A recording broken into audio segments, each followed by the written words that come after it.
Call the regular meeting of Pennington County Commission to order. We'll start with a moment of silent reflection and a pledge of allegiance, led by myself.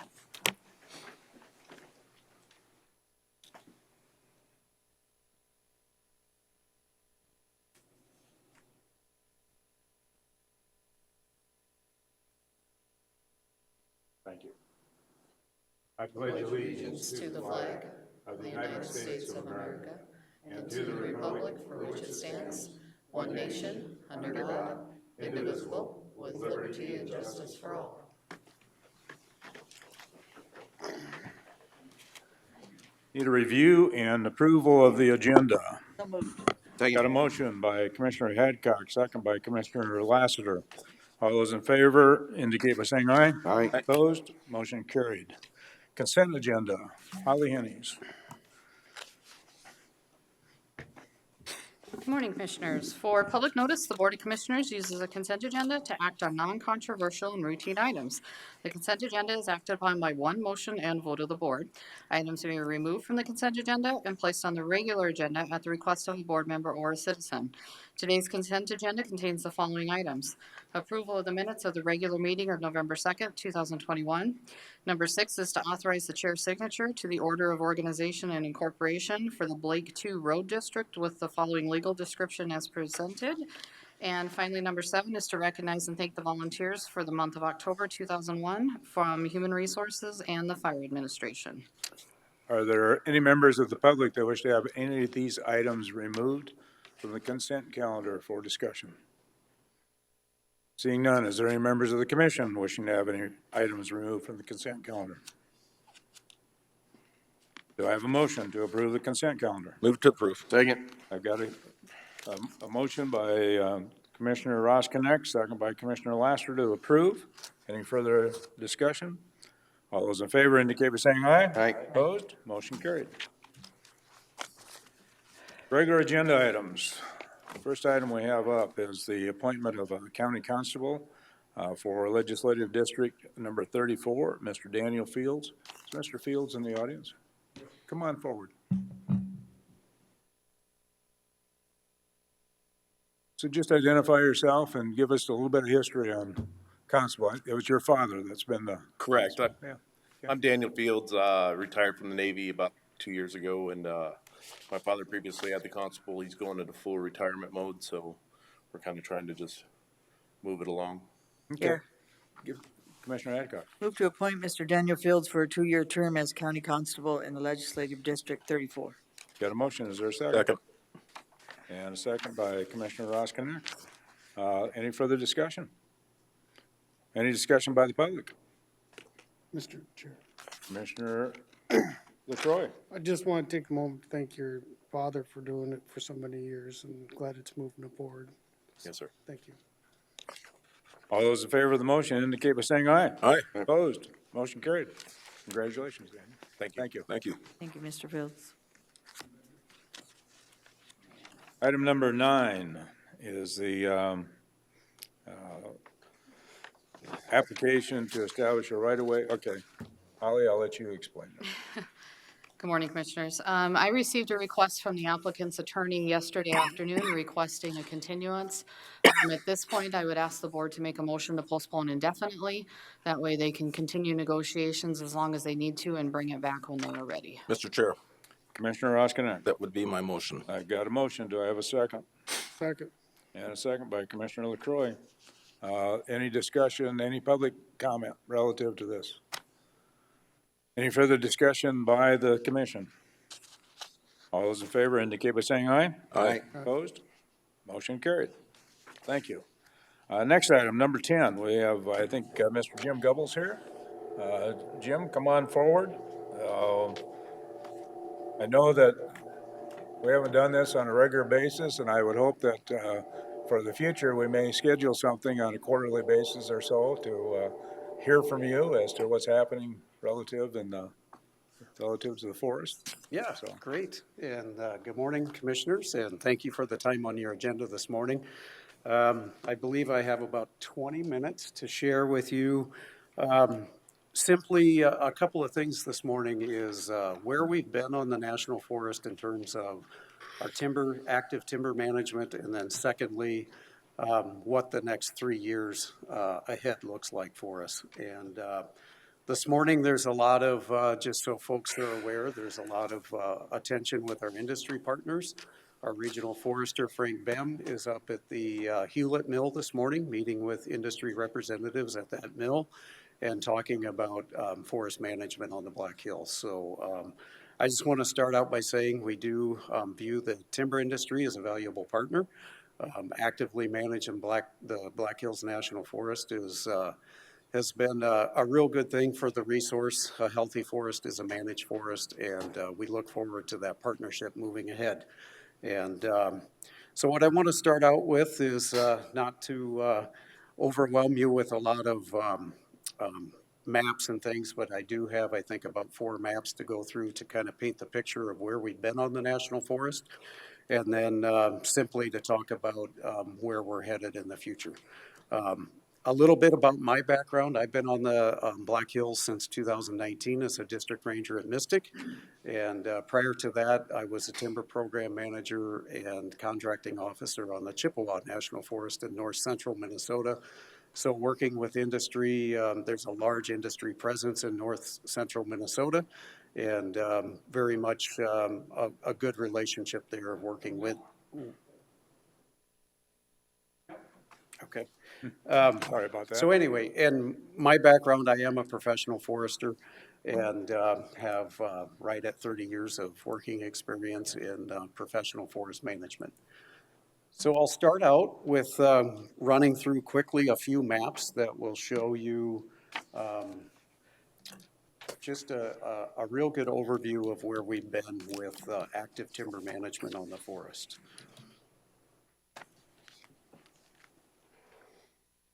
Sorry. It's all right. I'm glad I'm not the only one that struggles with passwords. Kind of overwhelming.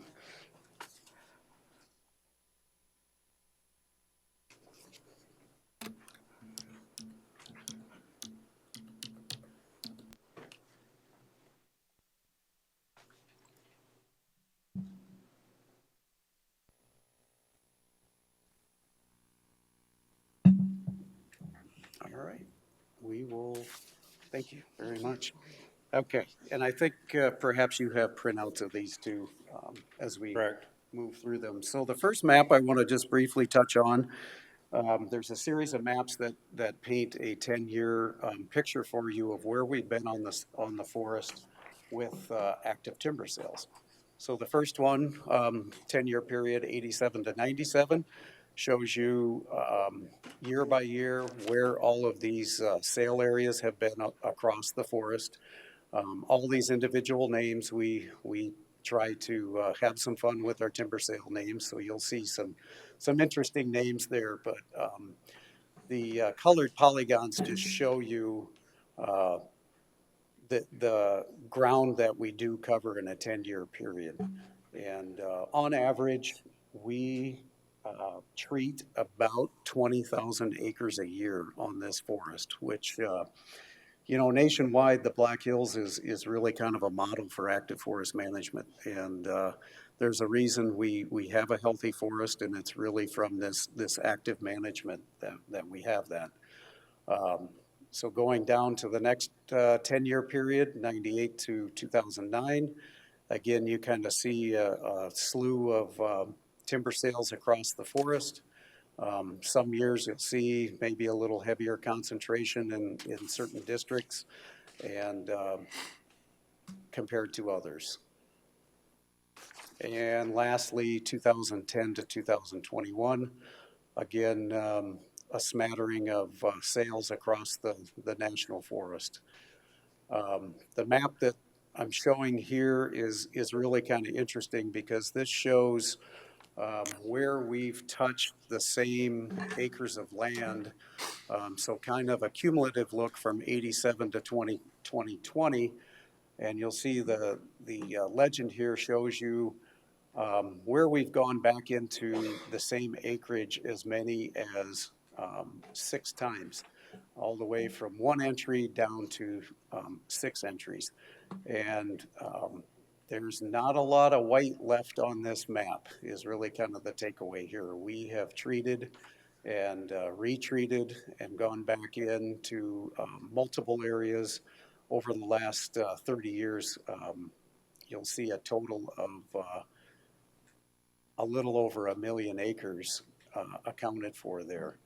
And there's obviously portions of the forest that are not treated, Black Elk Wilderness, about 13,000 acres. Norbeck Wildlife Preserve is obviously not treated, and Jewel Cave and Mount Rushmore.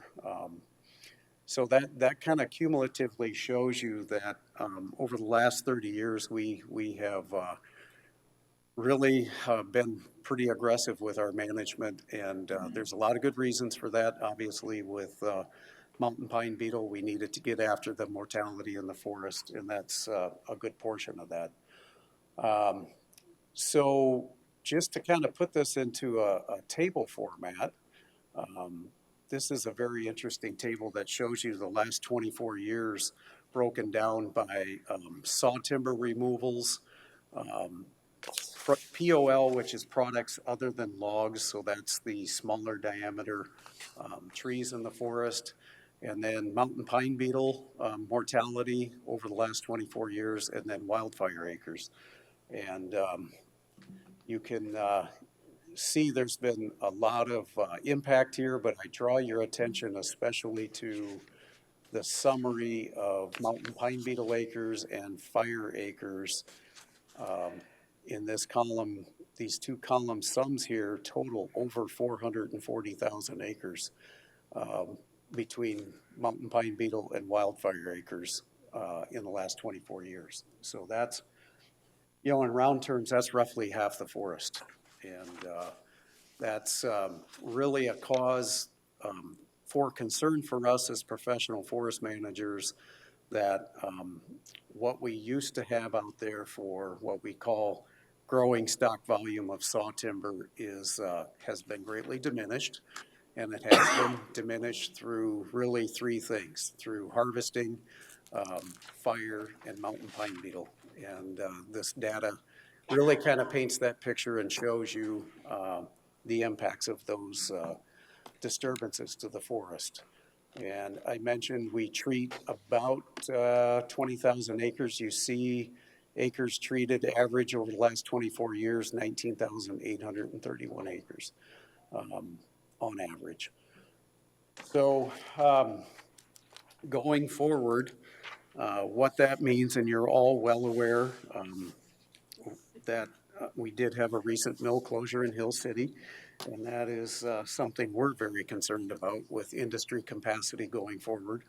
And you know, we definitely do not want to see mills close. We view industry as a very valuable partner, but the path ahead is definitely going to be a bit different in terms of saw timber available for harvest. And we've charted a course based upon taking all these things into account, that the next 3 years, in particular in 22, we're looking at a harvest of about 124,000 CCF for the year. In 23, we're charting a harvest of about 91,000 CCF, and in 24, just over 88,000 CCF. And you can see, looking back in this table, where that kind of sits in this, that really is definitely a lower number. And it's lower because that saw timber volume is greatly reduced on the forest. And we need to be mindful about managing in a sustainable manner going forward. So that is really the reason behind the reductions. And it's a reflection of what's left out there. I'm sure many of you have spent time in the national forest, and in parts of the forest you will still see a lot of down and dead material from the mountain pine beetle. And we really are making a concentrated effort to try to treat those fuels so we don't have a catastrophic wildfire, and get those acres back into production for the future. So that's really what's kind of ahead for the next 3 years. And then the forest is taking a step for a longer-term projection with our forest plan revision. Many of you have probably gotten stakeholder assessments about that process, seeking some input. We did publish a notice of intent to move forward with forest plan revision on October 15th. And right now, we're in phase one of that process, taking assessments from stakeholder groups, the public, industry groups, and industry partners. We do expect that forest plan revision process to last about 3 to 4 years. And that will chart the course forward for really the next 20 years for the national forest. So that's really what I wanted to share with you today. Again, I just want to reiterate that we do view industry as a very valuable partner. I think as a professional forester, there's a ton of opportunity moving forward for thinning work, timber stand improvement work, fuels work, all the things that need to be done on the forest to prepare it for the future and keep it in a healthy condition.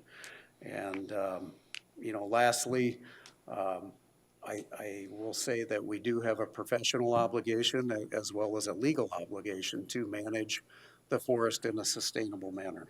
And we just don't focus on the next 3 to 5 years. We look out 50 to 100 years, and we really feel these changes will get us on that path to sustainability. So with that, I want to leave some time for questions and be respectful of the time you have on your agenda for other topics here. Well, Jim, I'll start it out. I think, you said one of your concerns was the industry, the timber industry. That obviously is one of our concerns also, as we watched the facility at Hill City close down. And so what we're being told is that the numbers that you're sharing with us is not sustainable for the timber industry itself. So are there other things that can be done to help sustain this industry during this period of time? Yeah, that's a really good question, and I think there really is. And it kind of comes down to all of the other treatments that we do on the forest right now: timber stand improvement, fuels work, thinning work. There is a lot of opportunity in that. It may not be the large diameter saw timber that industry is used to. That will still be a component. However, I do think both through some of that thinning work, and then there's also been, I know, some talk with congressional folks about supplementing that saw timber volume from other parts of the country through either subsidies to rail it in or some other form to get that saw timber in here to help kind of subsidize the industry in this time period. So I think there are some opportunities. I'm pretty pleased on the Mystic District. We've put a couple of stewardship contracts out that some of the purchasers have bought, and that includes a lot of acres of fuels work and timber stand improvement work that can keep those folks still doing good work out on the forest and keep them employed and use the equipment they already have. So it might be a shift of some of the work that's completed on the forest, and then hopefully some supplement to that saw timber volume that can keep them viable. Okay. Mr. Chair. Commissioner Roskinek. So Jim, on that chart that you're showing us, the average, if I'm reading it right, is 163,000 CCF over up to 2021. Is there a particular number that private industry needs to sustain, or? I think they do have a number in mind. I don't have that with me today, but I think if I'm being followed by Black Hills Forest Resource Association today, I suspect they will share that figure as to what they feel is needed But I don't have that. So with your projected 3 years that you shared with us earlier, and I'm assuming they're gonna provide some numbers. Should there be a compromise, possibly? I think really where we're at right now is a reflection of what is left out there in the forest. And while it won't probably total up to the numbers that they say they will need, it's really a reflection of what is out there. And as you all know, trees take a long time to grow. And we can't just snap our fingers and create another 50,000 CCF. The forest has to grow it, and that does take time to do. Thank you. Other questions? Chair. Commissioner LaCroy. Jim, I've been attending your meetings way back on the NFAB board meetings, and I didn't quite remember seeing a lot of these numbers. And when I was looking through some of these reports, it seems like the NFAB board had made the recommendation to start with the 15-year plan but keep the solid timber sale program the same for the next 4 years, which would have been about 168, 181 cubic. You know what I'm saying? Yeah. And I guess I just wanted to express some of my frustration with the NFAB board. I think we did have a representative come and meet with us, the commission, a while back, and then things changed over and you took over. And as boards change, then we get requirements from the federal to get those board members approved. And it's been a long, drawn-out event like it does every year. But my concern is I attended a WIR conference a couple of years ago in Spokane, Washington. And I toured some of the sawmills and how the forest management was doing up there in that region. And just as you talked about they reduced some of the costs to the industry by, if I remember right, employing some of the industry people to go out and mark the trees and reducing the cost that way instead of doing these contracts and extended, which ends up being more expensive and so forth. But have you looked at anything like that up there in Spokane for here, or is that something we can do? You talked about the poles. I mean, I think they've got some stuff that they're working on with those too, because the byproduct of the industry in our community also is not just from timber, but you could use the chips for the particle board plant that we have here and fencing and so forth. I guess my main question would be in a roundabout way, have you seen the Spokane, the Washington area plan? I'm not familiar specifically with that plan, but I certainly relate to what you're saying here with kind of diversifying some of the work that could be done. And I have traveled throughout the country on wildfires, and it is really concerning, especially in Northern California, to see all these small communities with abandoned and closed sawmills. I mean, that's a common thread out there. They've really lost the industry.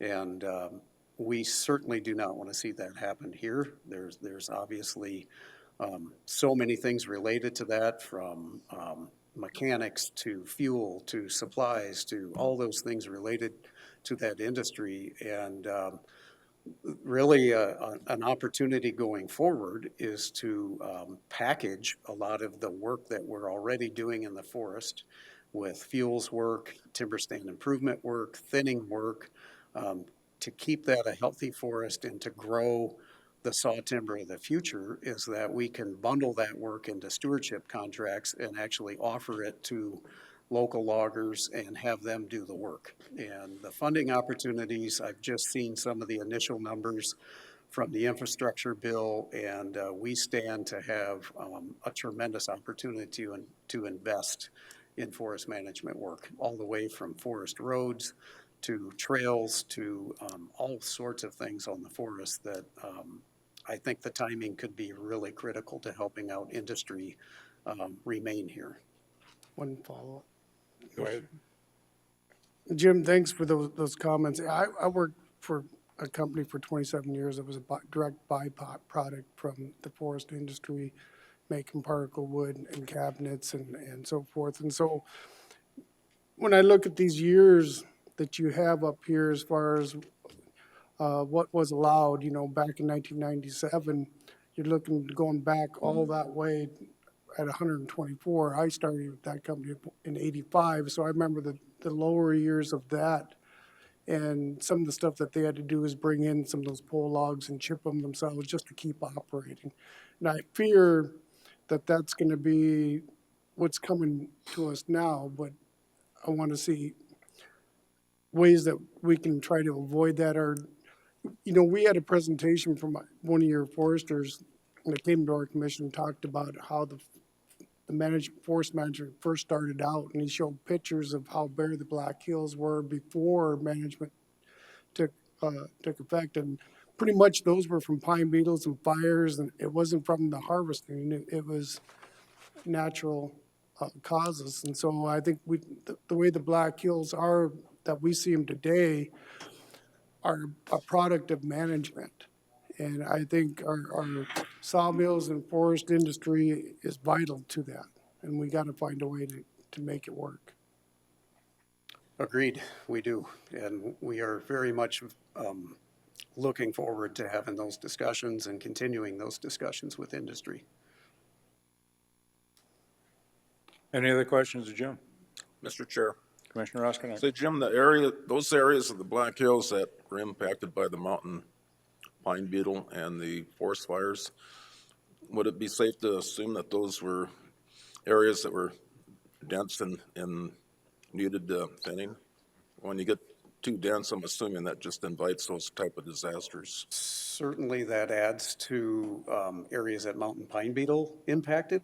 And, fires burn in a really dynamic way, and they'll burn through dense pockets and burn more intensely and still burn through more open areas of the forest, but primarily through the grass layer. So there's a bit more of a mosaic in some of the fire.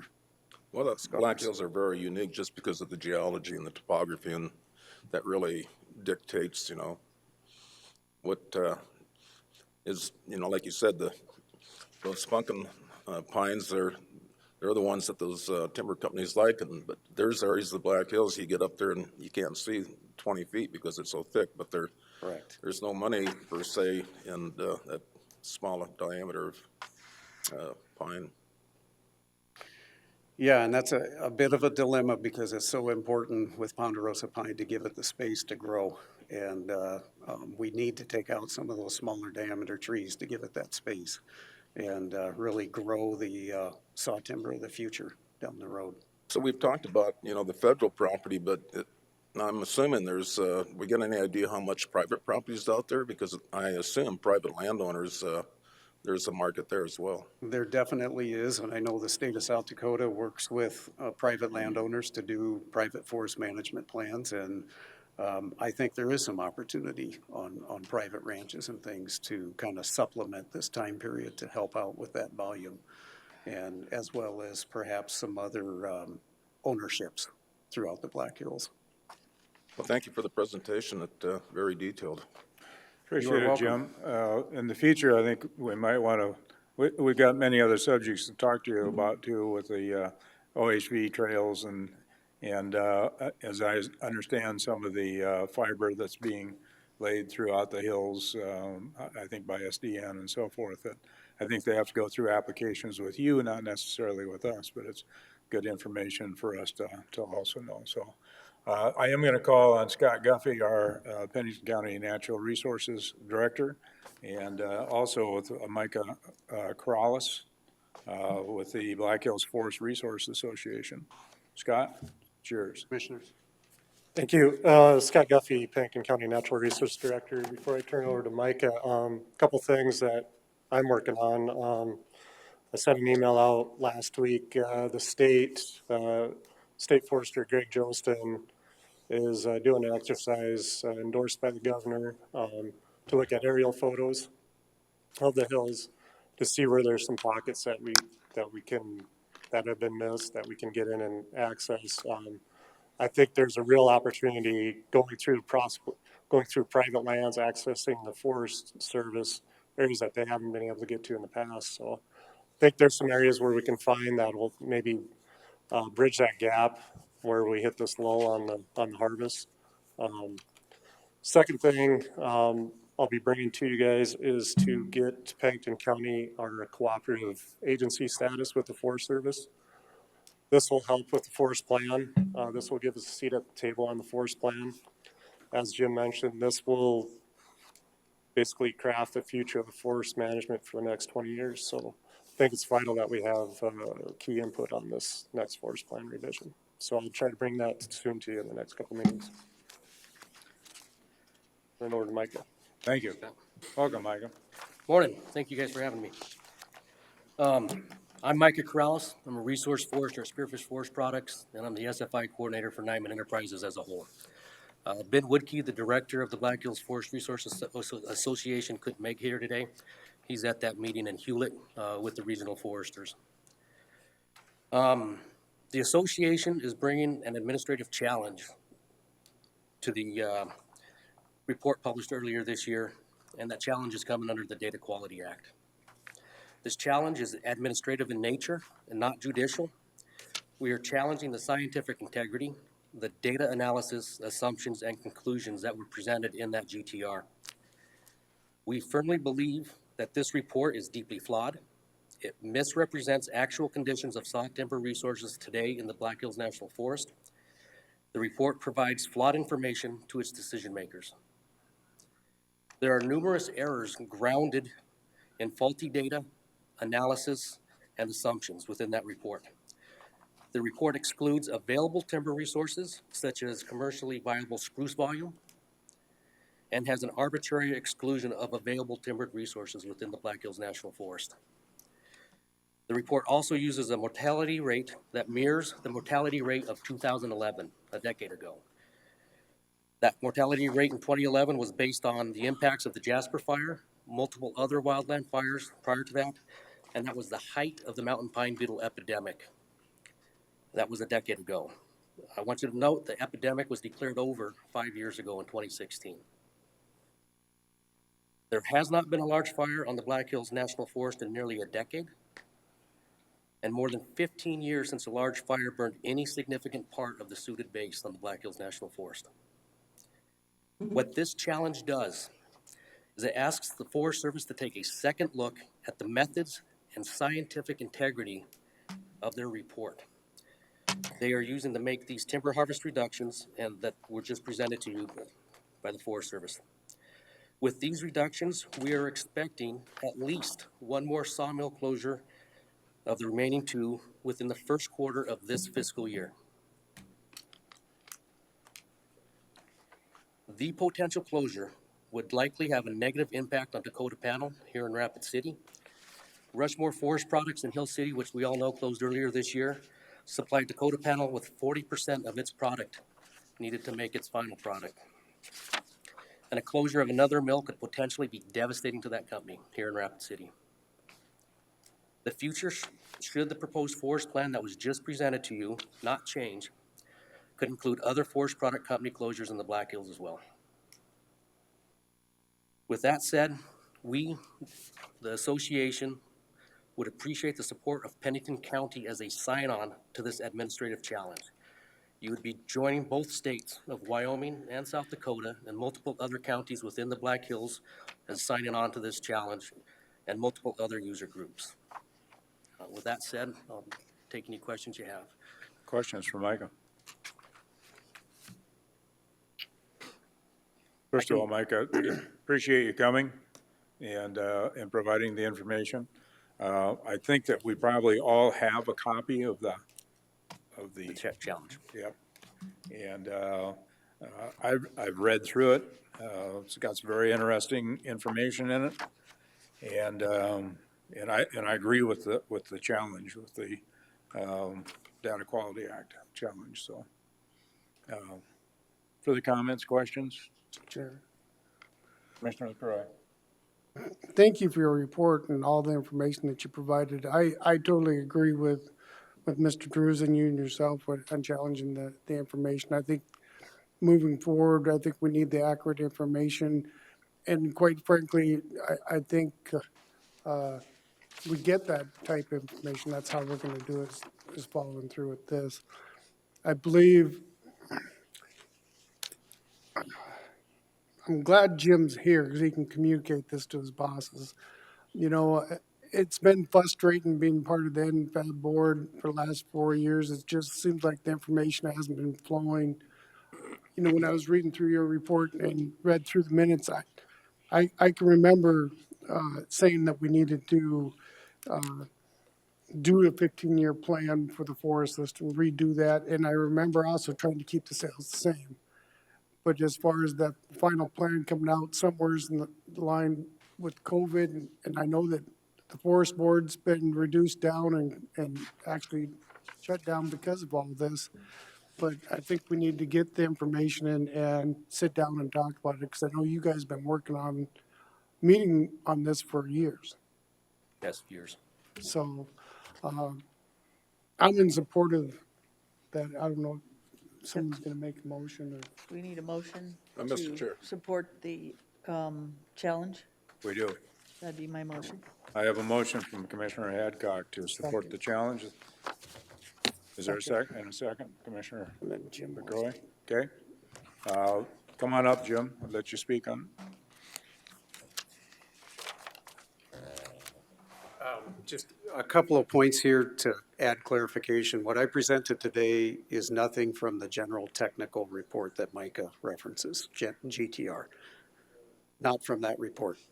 This is data from the forest of actual conditions.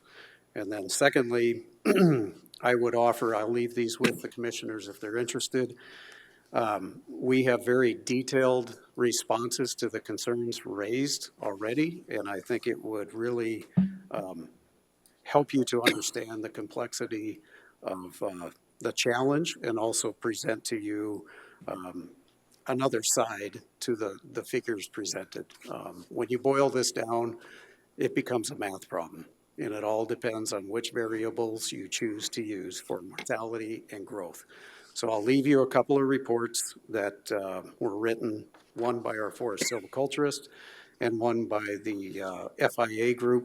And I just want you to have that clarification that the GTR was not a national forest document. It was written by the research component of the Forest Service. So just want to give you that clarification, and nothing presented today was from that report. So Chairman, Thank you.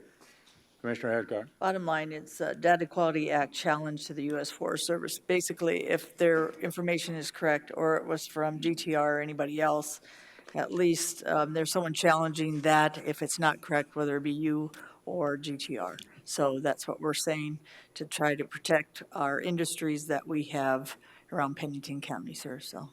For the record, the challenge is with the general technical report, not Black Yes, sir. Hills National Forest. Yes, sir. Right. Thank you. Thank you. Thank you, Jim, sir. I would take those if, Yep, and I can provide them in electronic format too, but I'll give you the written one so you have a, if As you I would say- do it in electronic format also to Holly. sure. And then I she'll can do send that. it to us. Thank you, sir. Yep, thank you. Thank you, Jim. Appreciate it much. Any further comments by the commission on the motion? Mr. Chair. Commissioner Roskinek? I just wondered what the process of the challenge is and what kind of a time frame you're looking at as we go forward. That's a great question, and Ben Woodkey, the director of the Black Hills Forest Resources Association, would be better to answer that. I just know what's in the report, but he understands the fundamentals of the process as going forward with it. So Mike, you'll keep us up to date on, email us on what's happening. Yes. When they have those hearings and debates on some of this and what the outcomes. Yes, Yes, yeah, sir. no, it'll be full disclosure on that.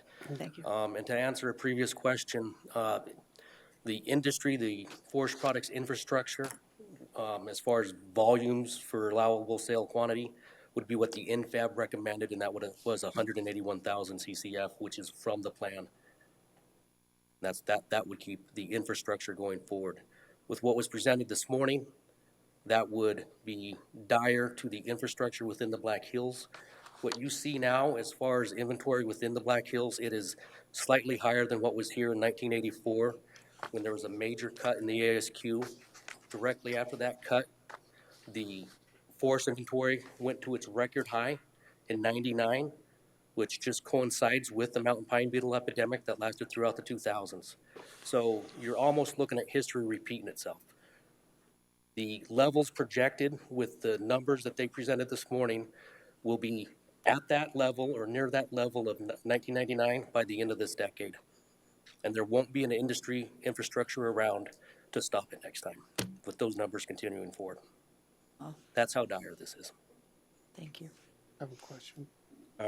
Commissioner LaCroix. Mike, have you had conversations with Wayne Bungie? I have not personally. Okay. I just wanted to suggest Wayne Bungie was part of the Marilot Dakota panel, and he's been heavily involved in years with the forest industry and working with them. So he's probably got about a good 30 years experience. Appreciate that. Any further comments relative to the motion that's on the table? Motion is to provide support to the Data Quality Act Challenge. All those in favor indicate by saying aye. Aye. Opposed?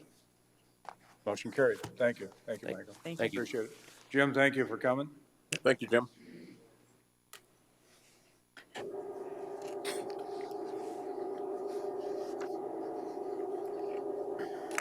Next item we have is item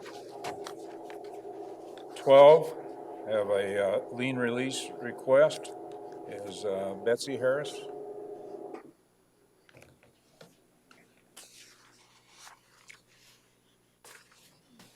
Good morning. Mr. Chairman, good morning. I'd introduce a friend of mine, Rochelle Breckville. I provided a letter to the court.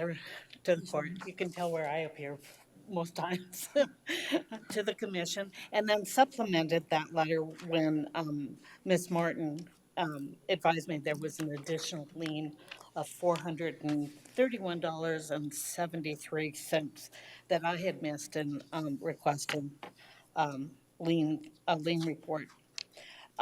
We're here to answer your questions. I would advise the court, the commission, that Ms. Breckville is living on the margins.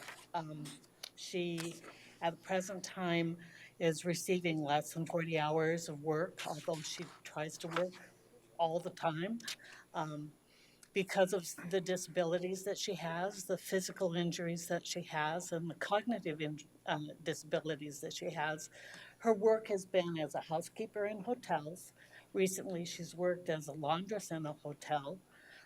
She has had an interview with Walmart recently, and Walmart has indicated that they're doing the background check with her.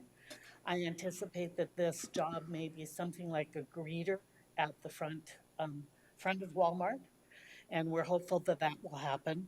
She's been advised by her employer that because of the downturn of the hotel industry, both due to COVID, but now moving into winter season, they are unlikely to be able to give her the amount of hours that she can take with the disability that she receives from the federal government as well. She is both disabled and she does have disabilities that mean that she's not going to be hired for higher paying jobs. She has a couple of liens, also one from the federal government and then one from this commission. When she makes more money than Social Security will allow her to make, that is, when she works more hours than Social Security allows her to work, they take away some of the benefits that she's received. And that has happened to her. She's just gone through a process, and it didn't go well. She now has a lien of a little over $2,000. But with some help from the management for that particular lien for Social Security, she is now on a payment plan of $50 a month, and she hopes to retire that. But it is a repetitive problem for her. She tries to work as many hours as she can, and that offsets her disability check. I attempted to project what might occur if she had full employment. It was difficult to do because she's not a very good records keeper. It's not entirely clear what has happened in some of the last year. We last appeared in front of this commission in 2019, And we were invited to come back with a record of a payment, the payments that she's been making. And because up until that time, I think there were large lapses of payments. She's done her best to make some payments, usually at about $15 a month. And we are asking the commission to take a look at what is taking place here. And I will answer any questions that you might have regarding the request.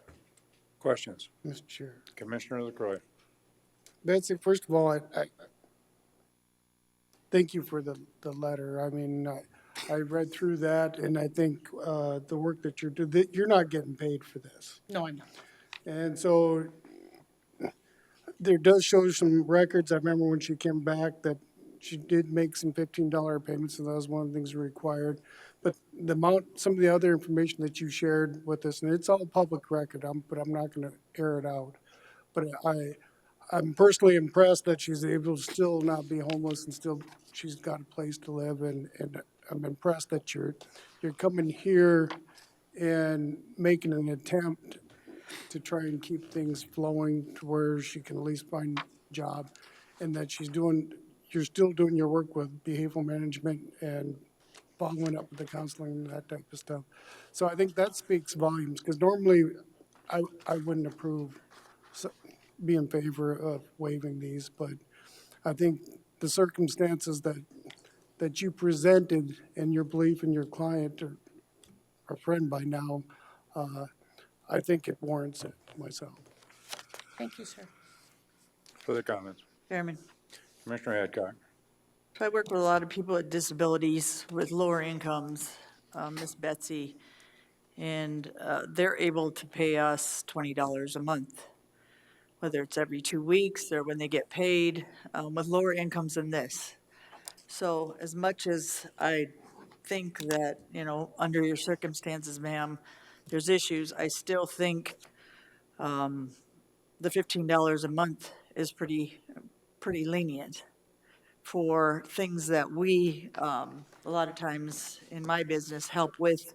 Like I said, I have people with disabilities and lower incomes, and we work with them as well, but they're even actually being able to pay us 20, sometimes more than that a month for things that we help them with. So I don't think at this point, $15 a month for something, for a payback of $14,000 or $13,000 is a bad thing. I disagree. I don't think we should take the lien off. I think there's consequences on some of this that, you have to pay for some of those services, and everything's not free in the world. And when you need those services, it costs. It costs the taxpayers. It costs other people to use those services.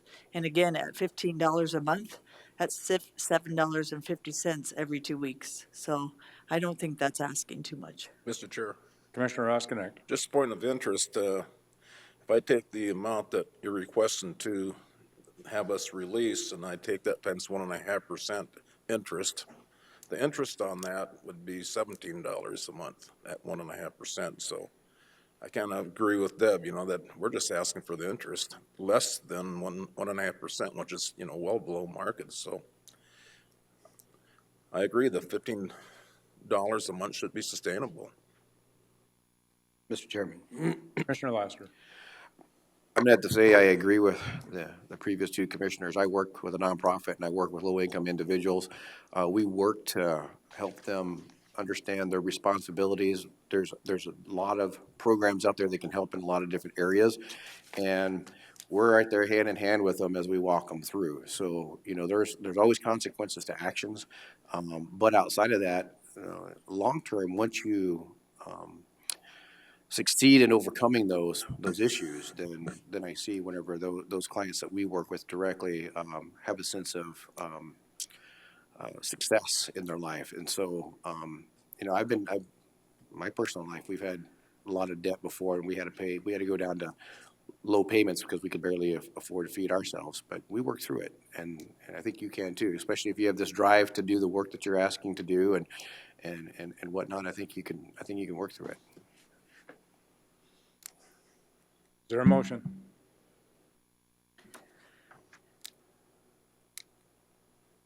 Chairman, Commissioner Hadcock, so if we continue with what we're doing today, the motion is just to continue with, Ms. Hawley, help me with the motion.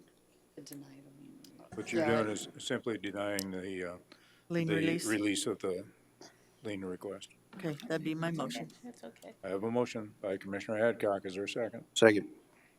Second by Commissioner Laster. Betsy, did you have something else you wanted? The only thing that I wanted to point out was that this was not a criminal case. This was a case where an attorney was appointed without her request, actually. So I'd just like you to consider that.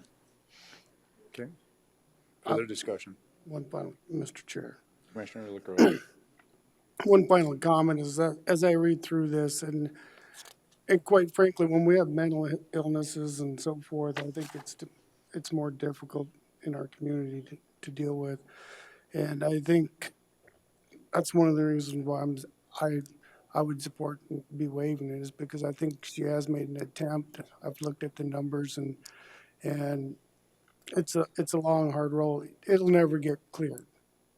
Even if you pay $15 a month, if you do the math, it'll never be. I understand what other commissioners are saying.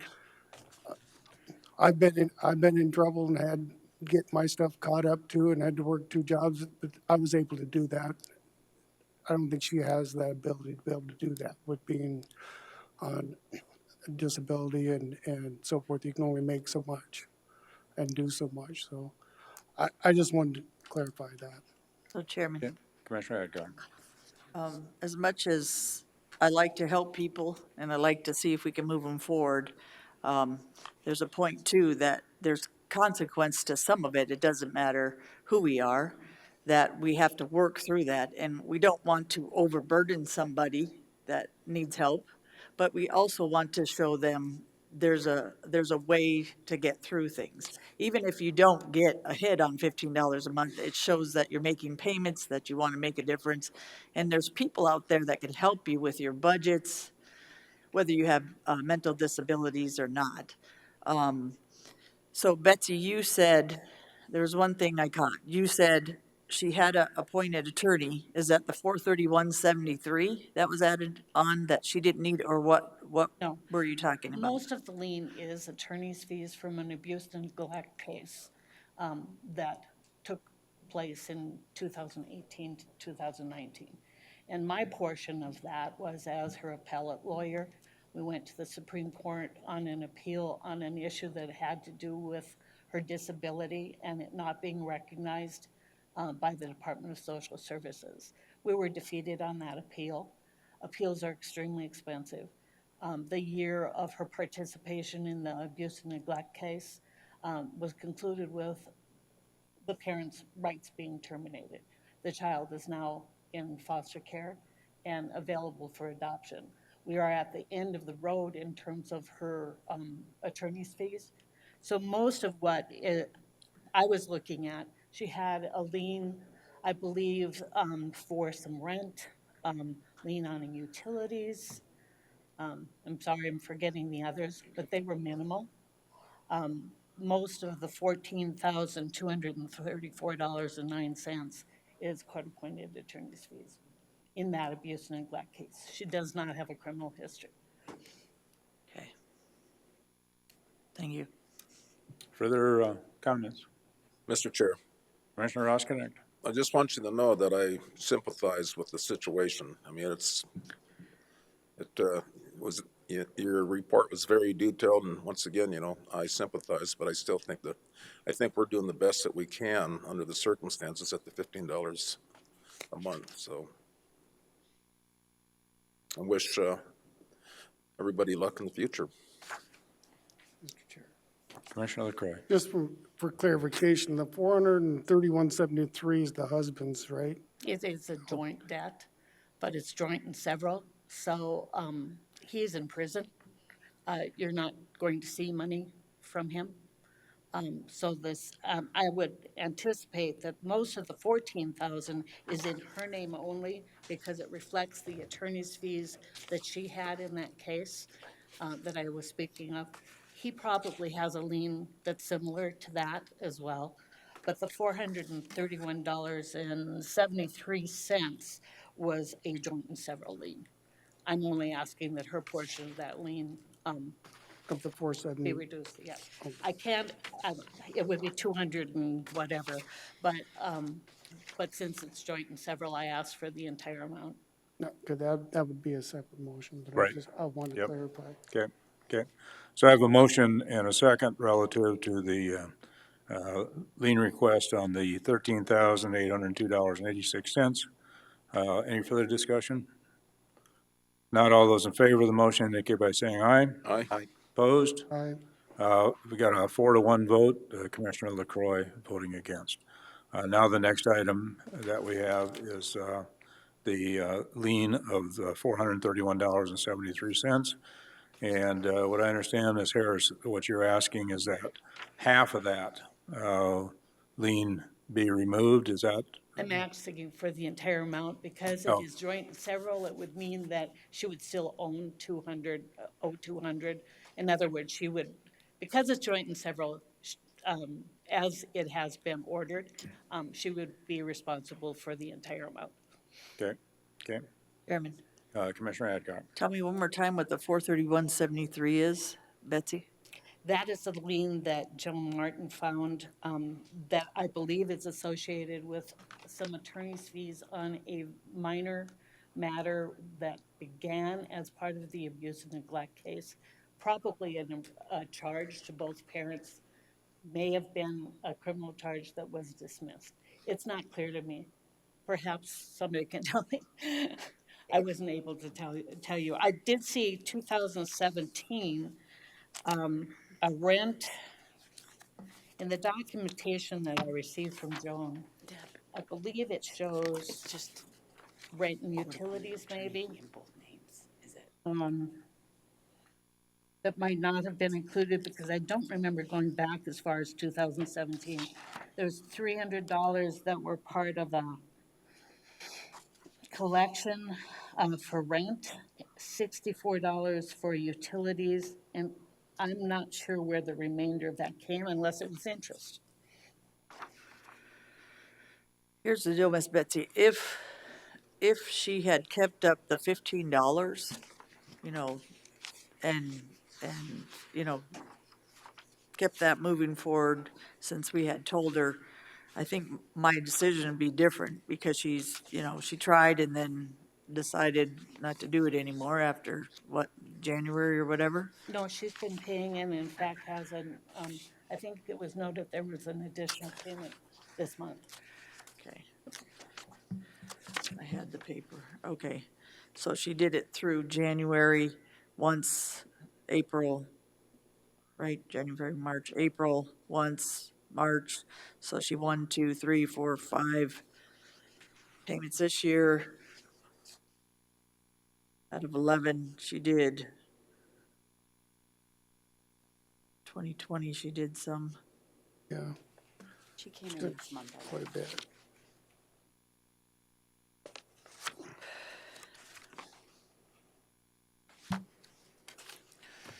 So on the 431, to me, she's got the 13,000 that, I think on the 431.73, I'd be more willing to, yeah.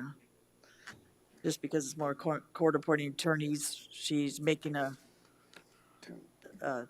progress on her 13,000, that adding more on, I agree, is not gonna get her anywhere, but also, if she can show in the future that she can, do those payments and keep those payments up, and do one every month. I mean, like I said, you can pay $7.50 every 2 weeks and still make that payment. And like I said, Betsy, and I help many people. So even with disabilities, in many cases, we have many people that we work with. And in that sense, even if they paid $5 a week, we work with them so they can make their payments. It also shows respect for, us helping them. It also shows respect that whether you have disabilities or not, you're still gonna have payments, and it shows them how to, be responsible, in a sense. So, again, if we wanna look at the 431, I'm okay with that. I think the other, was a little bit different for me. Mr. Chair, Commissioner Oskinen. I will make the motion to approve the lien release of 43173. Got a motion. Is there a second? Second. A second by Commissioner LaCroy. Further discussion? So we're just gonna remove her name off the lien, right, but keep it just in her Yes, Yeah, husband's it name? is, yes, ma'am. Mr. Chair.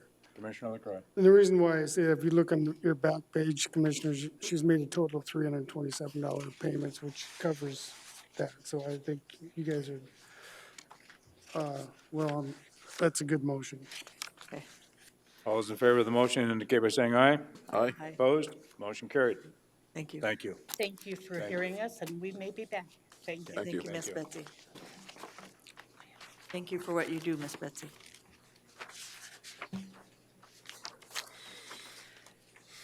Well, Cindy's not here. No wonder I can't find her. Yep, Cindy is out today, so good morning. We have some renewal license for liquor with Sunday sales as well as wine and cider license. The first one is the retail on sale liquor with Sunday sales. We would like a motion to approve the 10 businesses for retail on sale liquor with Sunday sales and release license upon payment of appropriate property moved. taxes. I've got a motion to approve the renewals of the retail on-sale liquor with Sunday sale licenses as presented and release the licenses upon payment of appropriate property taxes. Yes, sir. Second. Or a second. See that, Lee? Yeah, it's the next Colonel one. I LaCroy. gotta abstain from.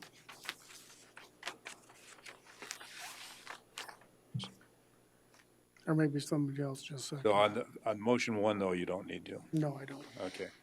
So any public comments relative to these renewals?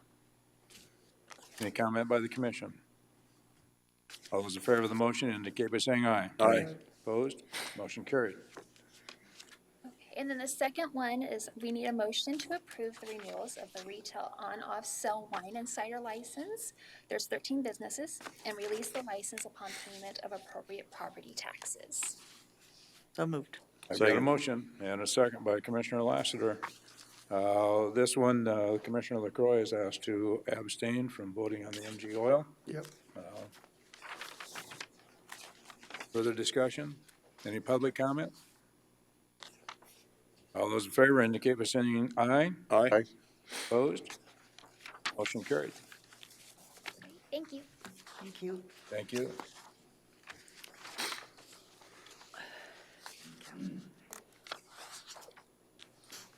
Items from the sheriff, Kevin Tone. Good morning, Kevin Tone, Pennington County Sheriff.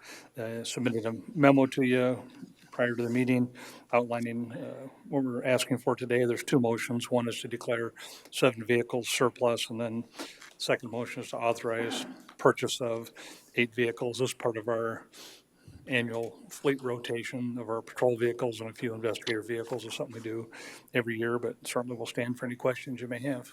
Chairman, Commissioner Hadcock. motion to declare 7 vehicles surplus property for the purpose of trade in conjunction with new vehicle purchase, Unit 74, 75, 76, 83, 84, 22, and 28. I've got a motion to declare those 7 vehicles surplus property. Second. Motion and a second. Is there any public comment? Any comment by the commission? All those in favor of the motion indicate by saying aye. Aye. Opposed? Motion carried. Thank you. Item 2, Chairman, Commissioner Hadcock. authorize the Pennington County Sheriff's Office to order the purchase of following 8 new vehicles from Liberty Dodge, Rapid City, 5 2022 Dodge Chargers all-wheel drive, 2 2022 Dodge Charger all-wheel drive V6, and 1 Dodge Durango Pursuit. Rated state contract. We got a motion. Is there a second? Second. And a second by Commissioner LaCroy. Any public comment? Any comment by the commission? All those in favor indicate by saying aye. Aye. Opposed? Motion carried. Thank you. Thank you, Kevin. Item 15, Highway Department, Joe Miller. Good morning, Commission. Joe Miller, Pennington County Highway Department. First item up here is a change order for our South Rockford Road Bridge. They did some geotech testing on the rock foundation. Actually ended up being a little bit deeper than the geotech report showed. So majority of this change order is actually for the additional rock excavation and the additional concrete that was required to make sure that the bridge was actually on a good foundation. The county's share of the change order is $6,300. So, Mr. Chair, Commissioner Roskinek. move to approve change order number 3 to the South Rochford Road Bridge Project BRF 640309 PCN 02JT in the amount of $31,599.56. Second. And got a motion and a second. Further discussion. Chairman, Commissioner Hadcock. so we've had 3 change orders on this bridge since we started? correct. Okay, and what has the total of those change orders been? I don't have that in front of me. Big It's deal. not the first 2 change orders, I don't believe were actually a dollar amount. They were just procedure changes and design changes, but I can get that amount for you if you'd like after the meeting. Okay, I just didn't know if we had major changes and delay-wise, when do they believe that the bridge will be in, It's open right now. is it? Yes. They're just doing some structural stuff to it? No, they're pretty much completely done. The old bridge, I believe, is out. I haven't been up there, Ron, you've been up there. But they're pretty much done with the entire project, so. I haven't been up there for a couple months, but I went there a few times and they had the arches kind of in the bridge before they had it. And yeah, I'll have to go up there and look at it. Thank you, Joe. I was there last week and you can drive over it. Looks pretty good. And you can What's- swim under. You could swim under it. We don't have, not very well. It's pretty low. It's cold this time of year. So what is the top? I guess we don't have a picture of the bridge. Joe? No, I don't have a picture. Basically, it's a concrete arch, and then they put a bunch of fill over the top of it. And then it's a gravel surface, so. And then eventually with the road project, when we finally get that to fruition, it'll be asphalt all the way around. But for right now, it's a gravel surface. So I seen the arches being put in there. There's no deck on it? Nope, they just filled over the top of it with dirt, Dirt? basically. Yep. And that It's doesn't slough or anything? what they call a bottomless arch, basically, is what it's called. I believe it's actually the first one in South Dakota. And none of that dirt sloughs and drops and all that kind of stuff to the point where that, It shouldn't. There's actually what they would call an MSE wall. So the walls are actually tied back with the geotech fabric. So it's tied back into the embankment. So none of that stuff will fall in. and then they just compact it and then put stuff over there. Connie actually did just text me, and the total for the change order is actually in your document there. It's like 41, for all 3 change orders, excuse me. It was like 41,000. Net change to date, $44,283.96. And we pay 20% of those change orders? Correct. Okay, Yep. thank you, sir. Mr. Chair, Thanks, Connie. Commissioner LaCroy. what's the life expectancy of this bridge? Hopefully as good as the last one. I think the last one was built in the 40s or 50s, I believe. So, they do a bridge design based on about 50 years is the life cycle. So Okay. with this being a box culvert, or not a box culvert, but a bottomless arch, it should hopefully exceed that. Okay, thank you. Have a motion and a second. Further discussion. All those in favor indicate by saying aye. Aye. Aye. Opposed? Motion carried. All right, next up in front of you is a long-awaited livestock guard policy. We've been working on this with both in-house and the state's attorney, so Tracy's real well-versed in this. Basically, this policy was out of date. It was done, I believe, in 2008. We've just started working through, going and updating some of those policies. Some of the larger changes on this one is we're updating our cleaning fee from $300 to with basically paying half up to a $300 maximum. Our average cost for a cleaning is about $500. So like I've said before, the livestock guards are of no benefit to Pennington County. So therefore, we shouldn't be, spending any dollars on those. For that, we set our cleaning fee at $500. The next one is the dollar amount. We set at about $12,000 based on an estimate that we put together with Sean, myself, and our engineering staff, based on man hours needed that we assume would be needed. We haven't done a replacement in quite some time, so that would be just the labor for the replacement. Then it would be the materials on top of that, which range anywhere from $8,000 to $10,000 to $12,000, depending on. I think the last one we looked up was about $12,000. So they are very expensive. There's a lot of liability involved in those. With that, I'll stand for any questions. Chairman, Commissioner Adcock. how many do we have in Pennington County that we maintain? 136. Thank you. Commissioner Lassiter. Or who? Yeah, I was going to ask a couple questions. So a couple questions for you, Joe, because worked with this. That $500, is that per year? Is that per cleaning? Is that per cleaning? Is it going to be per cleaning? And then just out of curiosity, this does happen. I know you've got it written in there that to indemnify Pennington County for normal aggregate surfacing buildup in the livestock guards, obviously for normal traffic and whatnot. But what happens if we're grading and whatever and it gets pushed in? Does the landowner need to call you and say, hey, look, this is obvious from, over push or whatever, and then y'all come out and clean it? It's not a cost to them? That is correct. Yeah. If we have an operator that, forgets the cattle guard is there, or for whatever reason we do fill the cattle guard up, we will go and clean it at no charge. Absolutely. We'll work with the landowners to figure that out. It's pretty obvious when it was negligent operating. Okay. Commissioner LaCroix. I'd move to approve the revised livestock guard policy for regulation of livestock guards on roads under county jurisdiction. Second. I have a motion and a second to approve the revised livestock guard policy. Any public comment in regard to this? Back to the commission. Any further comments by commission? Hearing none, all those in favor of the motion indicate by saying aye. Aye. Opposed? Motion carried. Thank you very much, Commissioner. Thank you. Might just point out as John is coming, come on forward, John. We'll go on to the next item, 16. Just point out, I know we have a number of public guests in the audience, and if you're wishing to speak on an item, there are speaker request forms on the back. You might want to fill those out, turn those into Holly up here on your right. Oh, they're gone. She said there there's are no more none? back there. Oh, okay. Go ahead. Morning, Commissioners. John Morrow, Pennington County Human Resources. So I've got a couple different agenda items here before you today. The first one is actually an update to the county holiday policy. So we talked about this past summer with the intent to come back shortly afterwards, and then I was out for surgery and it kind of got pushed to the back burner. So my apologies for the delay in bringing this back.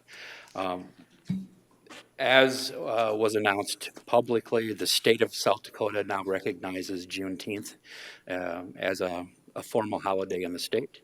The federal government recognizes Juneteenth as a formal holiday for the government, the federal government, as do most of the local agencies, if you will, that have government employment, whether it be the post office, the school districts, those types of things. What we've done is actually meet over the course of several meetings with the department heads and elected officials. Actually, I'm kind of proud. This one, at our last meeting, which was this past week, we had 100% participation of that entire group. So it reflects how important I believe this topic is to the departments and the elected officials. What we're asking with this is actually in the lower portion of this memo, it talks about the three major points that we're seeking with this. So we're updating the policy so it better aligns with county operations with any of those in the local community as well as in the state. It adds a holiday for the employees to enjoy, matching the state and federal governments, and adding Juneteenth to the approved holiday list is actually a net zero financial impact to the county. But what we're asking at this point is to add Juneteenth to our holiday list, and we're also asking that we close on the holidays that the county recognizes. Currently, our policy is that the administrative offices remain open for 3 of those, which complicates actually the completion of business in some of our offices because we rely on state systems, and the state is closed on those days. So it makes it very challenging to actually complete any work. And it's confusing, and also it's difficult for our employees when the schools are closed or their employers are closed, and yet we require them to come to work. It makes it very challenging for them to find daycare and to be able to take care of family issues as well. So what we're seeking today is the updated policy. With that, I'll stand for any questions. Mr. Chair, Commissioner LaCroy. I'd move for approval of the holiday closure policy with effective due date January 1st, 2022. Is there a second? Second. And a second. Is there any public comment in regard to this policy proposal? Hearing none, back to the commission. Any further comments? Mr. Chairman, I just have a question. Commissioner Lassiter. I know that we don't get to choose on what the federal holidays are and the state holidays are. My question is, though, how does that impact us when we close down and then we reopen? Just out of curiosity, as far as staffing and all that kind of stuff, do we see a surge every time that happens, right? Do we get a lot of backlog of individuals coming in after the holidays to get caught up on, their taxes or whatever that they're coming in to pay for? No, not really. What's surprising with the holidays that we're always closed is there's no impact, no recognizable impact following those. So I don't see this as causing any other challenges. Again, the state systems are closed, which complicates processes for us. Right. Probably one of the major offices implicated as far as having issues is the treasurer's office. Janet, anything that you want to add to this? Good morning, Commissioners. Janet Saylor, County Treasurer. We don't have a lot of business, to be quite honest with you, on those days because people think we're already closed. So I think in the long run, it's going to be better for the employees if we are closed so that they're not seeking out daycare. Yeah. Okay. Thank you, Janet. Mr. Chair. Commissioner LaCroy. Just to follow up, I appreciate all the department heads attending and you guys having that discussion to have 100% turnout and having a good discussion on that. I think that's the good place for those discussions to happen is at the department head meeting. Any further discussion? Yes, Chairman, Madcock. so what are the 3 that they're open right now? So we look at that. So the dates that we're currently open are shown, on memo, my apologies. The current policy is included in the packet as well. I don't want to misspeak, so I'm going to go back and look at these. So the days that we're currently open are Martin Luther King Day, President's Day, and Native American Day. What we're asking then is to have closures on those days as well. So again, we can match the other entities in the area. Okay, thank you. Thank you. Any further discussion? All those in favor of the motion indicate by saying aye. Aye. Opposed? Motion carried. Thank Item you, B. Commissioners. The next item I have is actually creation of a new position within the Emergency Management and Fire Administration offices. This will not add to their headcount. It's just a change in responsibilities and duties. You'll see that the new job description is there, as well as the compensation information is included there from the DBM schedule. So if I'll have any questions, I'll try to address those, and I believe, before I speak. Thank you. So we have Fire Administration and EM in the room as well, if there's questions for them. Any questions? Any public comment? Mr. Chair. Commissioner LaCroy. I'd move to approve the additional Emergency Management Fire Administration Administrative Assistant 2 shared position at DBM of B23, $24.34 an hour, effective November 28, 2021, and to update the position listing on file. Second. Got a motion and a second. Further discussion? All those in favor indicate by saying aye. Aye. Thank you, Commissioners. Opposed? Motion carried. Items from the public. Anyone here that has something they just want to bring before the commission? This is your opportunity to. Tina, you're not going to speak. I think I felt some love there. Mr. Chair. Commissioner LaCroy. I would move to take a break to 10:30 till Board of Adjustments. Second. I have a motion and a second. All in favor, indicate by saying aye. Aye. Opposed? Motion carried. To go into the Board of Adjustment. Second. Got a motion and a second to go into the Board of Adjustment for hearings. All those in favor indicate by saying aye. Aye. Opposed? Motion carried. Just a reminder that we said as a Board of Adjustment, you need a supermajority to approve anything. And so there's, requires 4 positive of the 5 votes to approve. Go ahead, Jason. Morning, Commissioners. Jason Fennison, Deputy Planning Director. Agenda item A is subdivision regulations variance SV 21-25 to waive road improvements to Sherman Street. The applicants are Don and Laura Elliott. Their agent is KTM Design Solutions, and the applicants wish to continue this item to the December 7th Board of Adjustment meeting. So moved.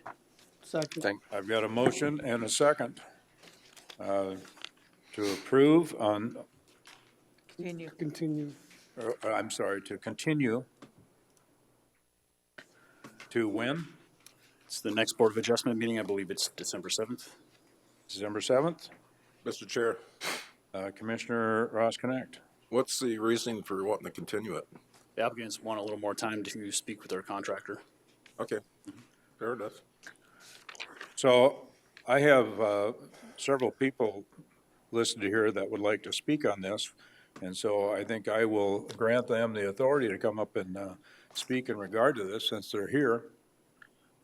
Even though the item itself will be continued for further discussion in 3 weeks.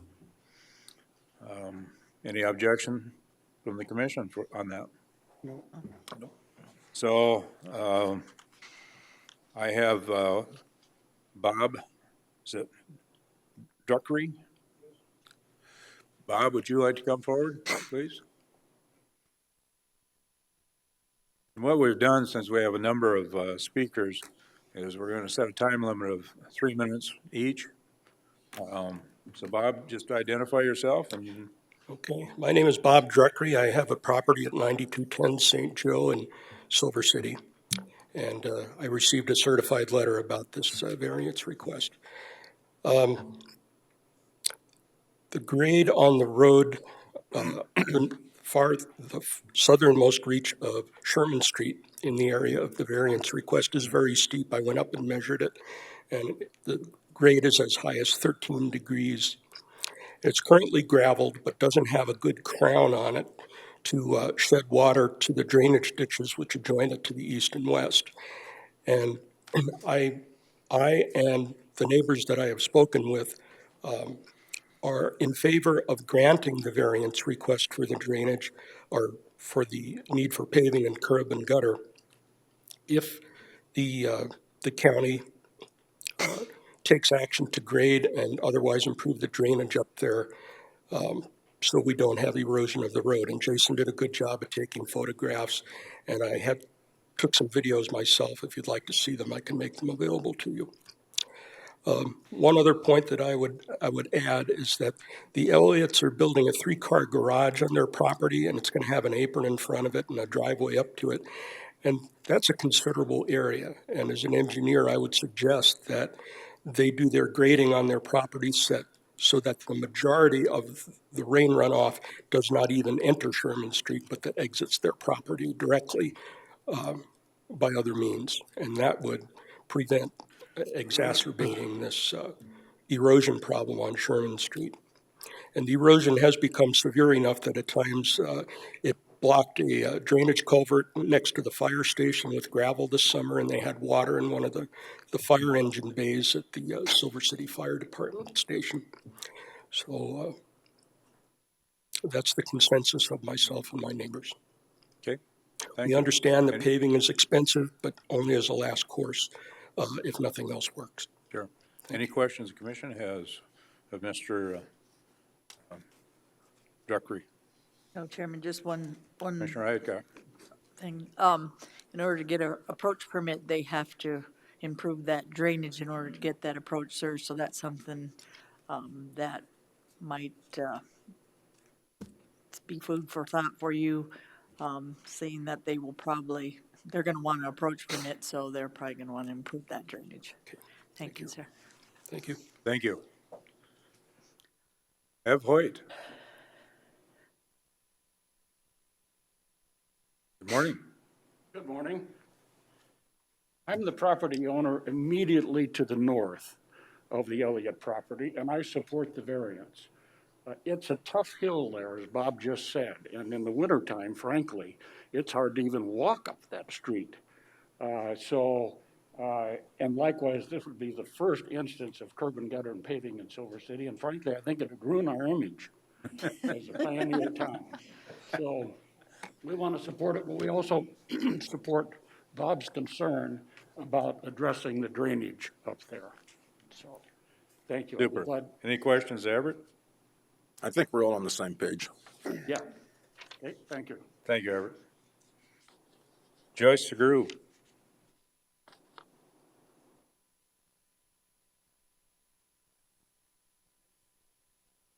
Good morning. Good morning, Joyce Shagru. I am just here to support what Bob and Ev said. So if you have any questions, thank you. Any questions of Joyce? Thanks, Joyce. Thanks, Joyce. Thank you, Joyce. Sarah Beth Donovan.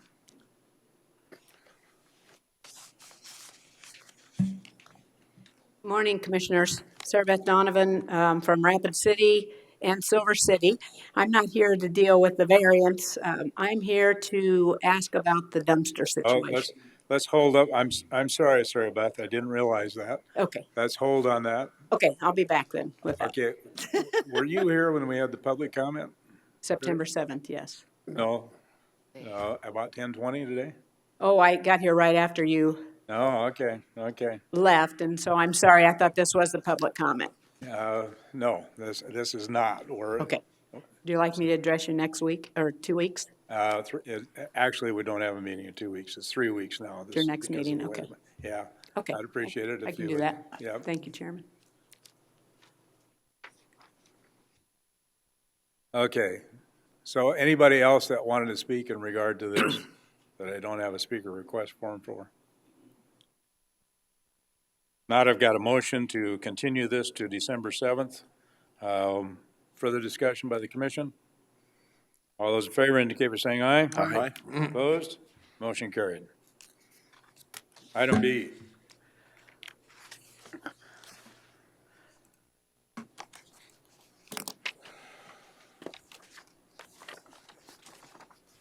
Agenda item B is subdivision regulations variance 21-26 to waive the requirement to dedicate and improve an undeveloped section line right-of-way.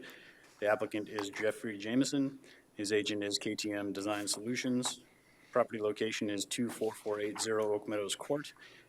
Property size is 15.22 acres, currently zoned agriculture district. Access is off of Oak Meadows Court, and there is no no flood hazard area on the property. Chairman, Commissioner Adcock. I recommend approval based on staff recommendations. Second. I've got a motion and a second to approve. Any public comment in regard to this? Any further comment by the commission? All those in favor of the motion indicate by saying aye. Aye. Motion approved. Move to close. Following planning and zoning matters in our uncontested hearings are those which the planning department has not yet received or provided comment contesting the item. The documents for each item have been reviewed by the commissioners, and decisions during these hearings will be made based on the information provided in the packet and the short presentation. If we receive comment contesting the item, the matter will be addressed in the same manner as a contested hearing. We'll move forward with the uncontested hearing. Move to come out of Board of Adjustment. Second. I've got a motion and a second. All those in favor indicate by saying aye. Aye. Opposed? Motion Chairman, carried. I have one request. If Ms. Sarah Beth came here and for public comment, maybe give her 3 minutes to visit about her issue before we start on our uncontested hearings. Okay. Does anybody have an issue since she came all the way up here? Oh, I'd be fine with that. Okay. I'm agreeing with 3 minutes like Okay. everybody. I'm thinking Sarah one Beth. and a half now. No, I'm kidding. 3 minutes or a little bit less. Thank you, Commissioners. I just wanted to ask of you all if there had been a change to your directive of September 7th for the Highway Department to send a letter to both the Silver City Garbage Association and the other community dumpster organization to move the dumpsters out of the right-of-way. Because we moved ours in good faith after that meeting, and certainly, once we received the letter, it was moved, and the other dumpster remains where it is, in the same location in the right-of-way. Kevin Eilbeck, who is in charge of our dumpster organization, met with or saw Mr. Clark yesterday at the mailboxes and asked why the dumpster hadn't been moved, and he said the commission had changed their mind, that several from the commission or county were out viewing the situation around October 15th, and the county had changed their mind, and they were going to leave their dumpster where it was. I would just like clarity. Joe, do you have clarity? I think I can provide the clarity. Okay, sir. It still is under discussion. Yes, there was some commissioners there, Commissioner Roskinick and myself came out, met with them. Our plan is to visit further with the Highway Department, State's Attorney's Office, and then bring that discussion back to this commission. Okay, very well. Well, I mean, we're a little disappointed that we complied in good faith with the commission's decision.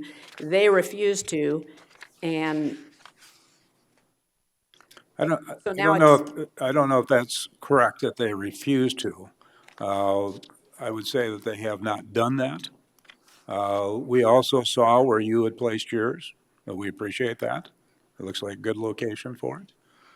So, but as I say, we're still in discussions on it. So, Chairman, Commissioner Hancock. didn't we vote on that? Didn't we vote to have them move it, Ms. Holly? I don't recall. We voted for a letter. I thought you voted for a letter To move it. to move it. That So means we Joe can voted it. clarify this. Okay. I don't know if I can clarify, but I do believe you guys did vote on it, but. You're good. But I don't recall correct for sure either if we voted on it or not, because it was at public comment. The letter was sent. I know the letter was sent. We did send the letter to both organizations out of our office. About moving their dumpsters. About moving the And now, dumpsters. this is the first I've heard. So we made one group went and followed through, and the other, we decided to have a meeting on the backside and say that maybe we should move these dumpsters. That's not very fair. I don't think there was a vote taken on it. I think the letter was sent by the Department of Highways on it. To move the dumpsters. I think there was just a directive. I don't remember a hands vote. I don't.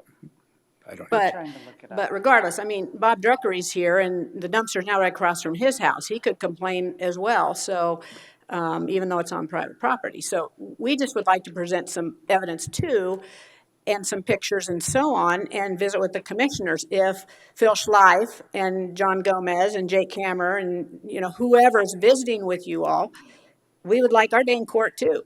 And I mentioned that in September. So we'll move ours back to where it was, and then we'll flesh this out. Mr. Chair. Would be my Commissioner LaCroix. Well, thanks for enlightening us. I think enlightening of the information, I think we should probably add it to our agenda December 7th, but we can't take no action on it today. Yes, no, I understand that. I just wanted clarity because there's lots of things flying around and. Just a little follow-up. Yeah. Later Okay. on in our agenda, we got a section where we can add stuff to our next meeting or make a recommendation.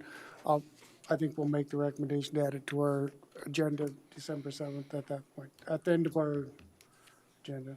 I guess this is the first I heard that we had a meeting and we decided to work out a deal with one side and not the other, but.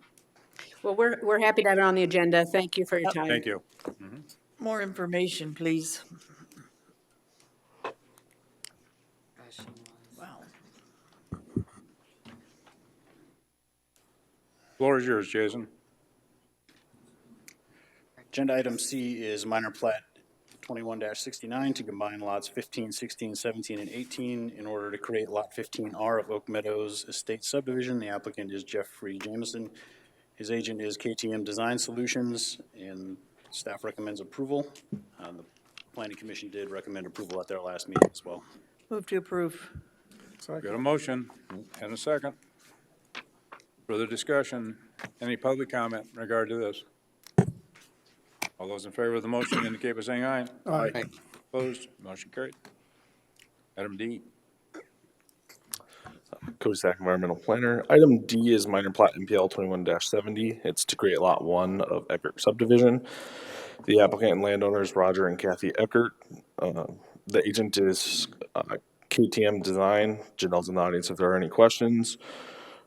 Currently, the property is vacant. Staff is recommending approval of minor plat MPL 21-70. And Approval. Oh, sorry. All right, Cody, No, you're good. Got a motion to approve. make it easy on you. Second. Second. Second by Commissioner LaCroy. Cody. Any public comment in regard to this minor plat? Back to the commission. Any further discussion? All those in favor indicate by saying aye. Aye. Opposed? Motion carried. Item E. Agenda item E is minor plat 21-71 to combine two lots in order to create Lot 29 revised of Block 3 of the original town site of Silver City subdivision. The applicants are Don and Laura Elliott. Their agent is KTM Design Solutions. And staff recommends approval with conditions. The planning commission also recommended approval with conditions. Move to approve. Got a motion to approve. Is there a second? Second. Motion and a second. Any public comment? Back to the commission. Any further comment? All those in favor indicate by saying aye. Aye. Opposed? Motion carried. Item F. Item F is minor plat MPL 21-73. It is to combine three lots to create Lot 4R of Block 8 of Forest Home Development Subdivision. The applicant and landowner is Dennis and Wyoming Kamick. The agent is KTM Surveying. Staff is recommending approval with conditions, as well as the planning commission recommended approval with conditions. I've got a motion. With conditions. What's the 7 conditions? Second. And a second. Any public comment? Seeing none, all those in favor of the motion indicate by saying aye. Aye. Opposed? Motion carried. Item G. Item G is minor plat MPL 21-74. It is to combine two lots to create Lot 7R of the Forks at Remington Ranch subdivision. The applicant and landowner is Justin Devaney, PDQ Construction Incorporated. The agent is Renner Associates LLC. Staff is recommending approval with conditions, as well as the planning commission recommended approval with conditions. We've got a motion to approve With by 8 Commissioner conditions. Rosknecht Second. and a second by Commissioner LaCroy. That's with the 8 conditions. The 8 conditions. Any public comment? Back to the commission. Any further discussion? All those in favor of the motion indicate by saying aye. Aye. Opposed? Motion carried. Item H. Item H is a request not to submit engineered road construction plans and to waive ordinance 14 standards. The applicant, County Approach, is respectfully requesting to waive the requirements not to submit engineered road construction plans and to waive the requirement to construct a cul-de-sac turnaround, 6-inch gravel base, and the road width of 24 feet. The road will be 20 feet with a 4-inch gravel base, and there will be a hammerhead T turnaround. And staff is recommending approval. Move approval. Second. I've got a motion and a second. I do have Connie Crouch here. Connie, would you like to make some comments in regard to this?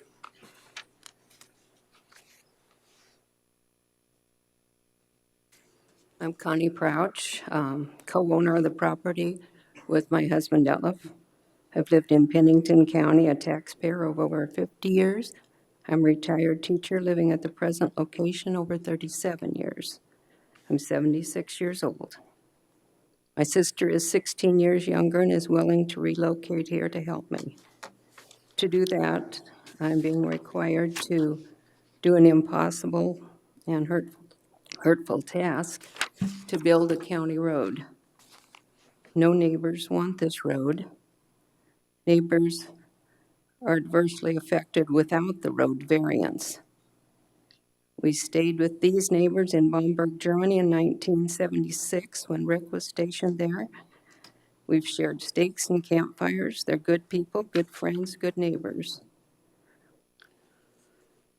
There are complications with this. There's a phone line next to the roadway on one side and rock extending above the roadway on both sides. It quickly becomes too expensive and erosive for a county road. I'm thinking that if the county felt a county road was possible and useful, why did they leave it untouched all these years? Why has the county charged the taxes on it to me all these years? Is it legal for a private citizen to go make major changes to a public road? My sister is retiring. She's a specialist in diabetes, and I have diabetes. I believe that her nearness will help me live longer, fight my diabetes, and remain in my home. She and her husband are good people and would be good neighbors. I have neither the means nor the heart to build a county road. No one south of this section would be affected by this variance, as their entry is from the Old Hill City Road. Any emergency vehicles to this spot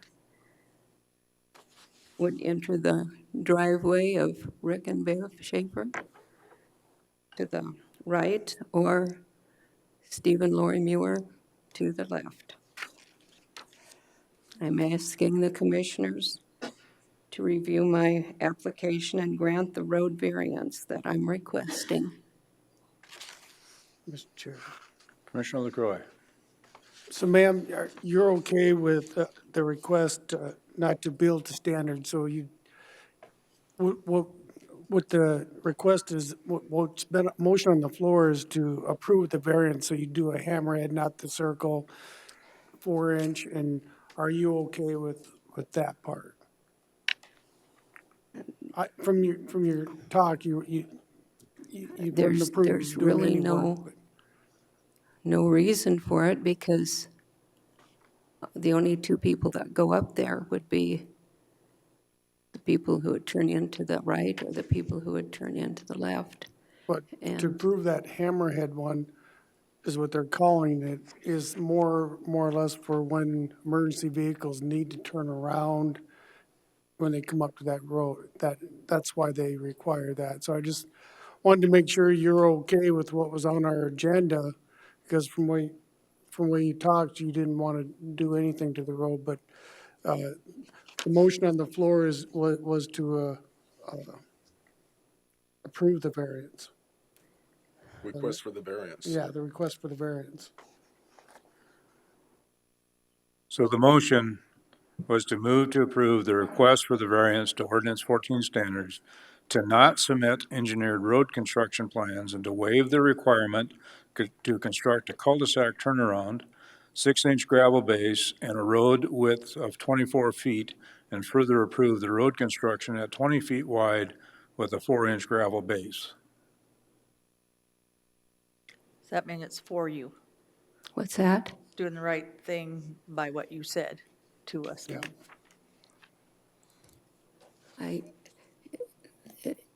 It's steep there, and it would be hard to build a road that would not erode and cause more problems. Chair. I think Commissioner Adcock. Ma'am, what we're saying is we're agreeing with you. That you shouldn't have to do those standards if we move approval today. That I don't have to make the road? That you don't have to do the variance of the 14 standards, not to submit engineering road construction plans or waive the requirement to construct a cul-de-sac. So, the chair. Okay, Commissioner Oskinen. We And approve this variance, I would request that we change the 20 feet to 16 feet. Beans that's a road that goes to nowhere and don't need to be 20 feet. So, Cody, if you want to.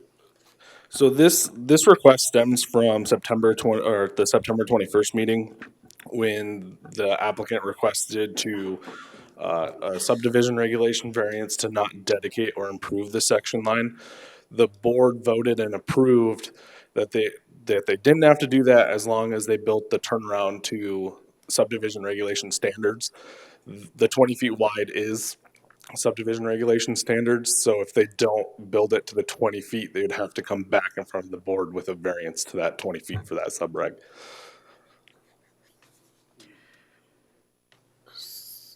Joe?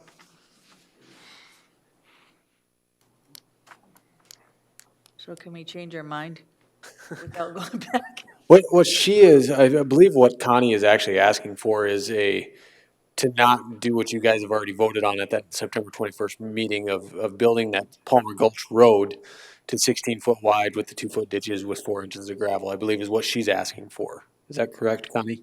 Yes. Okay. So you guys have already That voted on variance. that, and this variance is for the turnaround only, is that correct? Yes. So this is for the Hammerhead turnaround.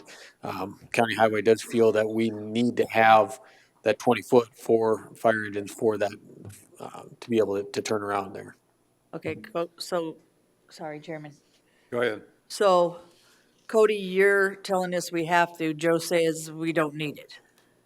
No, so what Joe's saying is that there were, back at the September 21st meeting, there were 2 requests by the applicant. One was to not dedicate and improve the section line. Right. One was not to do any road improvements to Palmer Gulch at all. The board decided to, in an agreement, not to construct it to ordinance 14 standards, but to allow this 16-inch road width and the 2-foot ditches. Right. So the board has already granted a lesser requirement of that road than what would have actually been required per the Okay, so subregs. today, we're It's saying, just the turnaround within the section line, nothing to do with Palmer Gulch Road coming which I down. It's understand. just the turnaround. But do we have to do it? Joe says we don't need the turnaround, if I'm correct, so we can, We need the turnaround. He said we need the turnaround. Yeah, they need the turn. okay. I'd say we don't need the turnaround. It's a dead end. And any vehicles going to that area would either be going to Schaefer's or to where I proposed for my sister. They could turn around in the driveway. So ma'am, at this point, we've already voted on the 16-inch gravel and all that. Today is just the turnaround that we're voting on? Yep. So we either approve or deny the turnaround, and at this point, the turnaround is part of that lessening of the 16-inch gravel and the, what do you call it, side, 20 feet down to 16. yes. Yeah. So if we were going to have to do the turnaround with this, it would be approval of the motion like we said. It would be with staff's recommendation for approval, yes, for the 20 feet with 4 inches of gravel. Okay. So, Mr. Chair, Commissioner Roskinek. we put up the diagram of the turnaround, so we know exactly where that 20 feet is. Can you show us that, Cody? Show us the road, Cody. The 20 feet, what would happen is this would be Palmer Gulch, and then they would from the center, they'd do 60 feet with a 20-foot road width here. So that's where you'll see on the next request, which is actually the road construction within the section line, it's to open up 120 feet for that turnaround. Okay, then the road, the one that Connie's talking about, we've agreed to 16-foot width on that. And that can stay 16 feet, it's just the turnaround would be 20 feet. I think what Connie's trying to say is that she really doesn't want to do the road at all. But with that being said, I think we voted on that, so we don't have any, it is what it is. Correct. Okay. I don't know how we'd go back on that. I don't know, I'd have to. no, Mr. Chair, Commissioner LaCroy. I agree that we've made some accommodations for you. I think to do the turnaround like that, I think it is important for our emergency vehicles and anybody else that takes them to that road. But as far as the regular road, we've made some adjustments for you so you could move forward, but the turnaround, I think, is vitally important. All right. So Cody, in your discussions before this with Connie, did you understand that this was all in agreement at that point in time, or not? I understood that the Palmer Gulch Road would be 16 feet in width, and that the section line turnaround had to meet ordinance, or not ordinance 14, subdivision regulation standards for the T, and that was relayed to the applicant that that it had to meet one of these three diagrams. If they don't want to meet this diagram, they would have to come back in with a variance to the subdivision regulations for this T to make that T 16 feet instead of 20. But they'd have to show a hardship on why that couldn't be 20 feet in width compared to 16. Okay. Do we have a motion, Chair? I do. I've got a motion to approve the request for the variance. Okay. So, Joe?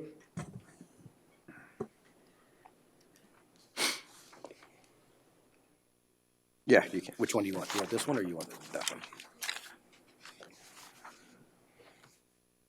So the T turnaround that the highway department is suggesting be done Yes. would require how much work, improved work, compared to what's done there now? I mean, to me, I guess if you're looking at it there, you're probably gonna have to scrape your topsoil off and then put your gravel down, basically. You probably wanna scrape your topsoil off so you have a good base there and put your gravel down and you should be, done with it. There's not a whole lot of grading. It's actually a pretty flat, if I remember right, out there at the top. Right where it's at, right here in the section line is actually pretty flat for 120 feet there either side of Palmer Gulch Road. Pretty much put some gravel down. Yep. Essentially, you should scrape the topsoil off and put the gravel down. So Joe, excuse me, Mr. Chair. Yeah, go ahead. So Joe, when you go south on Palmer Gulch, you go in the two private lots that are privately owned. Are you talking here? Yeah, to the south in section 33. Right. So if that being said, that hypothetically, if you needed an emergency vehicle, what are they going to respond to? Because you can get to those two south lots on paved roads coming off the Hill City Keystone Road. So I'm just trying to figure out why we even need the 16-foot in the turnaround, because it's going to no place. Correct, but if a fire truck were to get down here, where's it going to turn around if you have just a road dead ending, right? It needs some place to turn around because there's a house on this lot, and the proposed is to put a house on this lot, if I'm correct. So would if there was a hypothetical fire on the proposed lot, wouldn't they just pull into that lot and turn It's around? possible, or if a fire truck misses their turn or whatever, if they're responding to, there's a lot of volunteer stuff, if they're responding to a heart attack, something, if they miss their turn, they don't want to have to go all the way into a house to turn around. I'm just being a devil's advocate, Yep, that's all. absolutely. Okay, we do have a motion and a second here. So as I understand it, if for Connie to go further with this, with her thought, she would have to come back with another request. Correct, yes.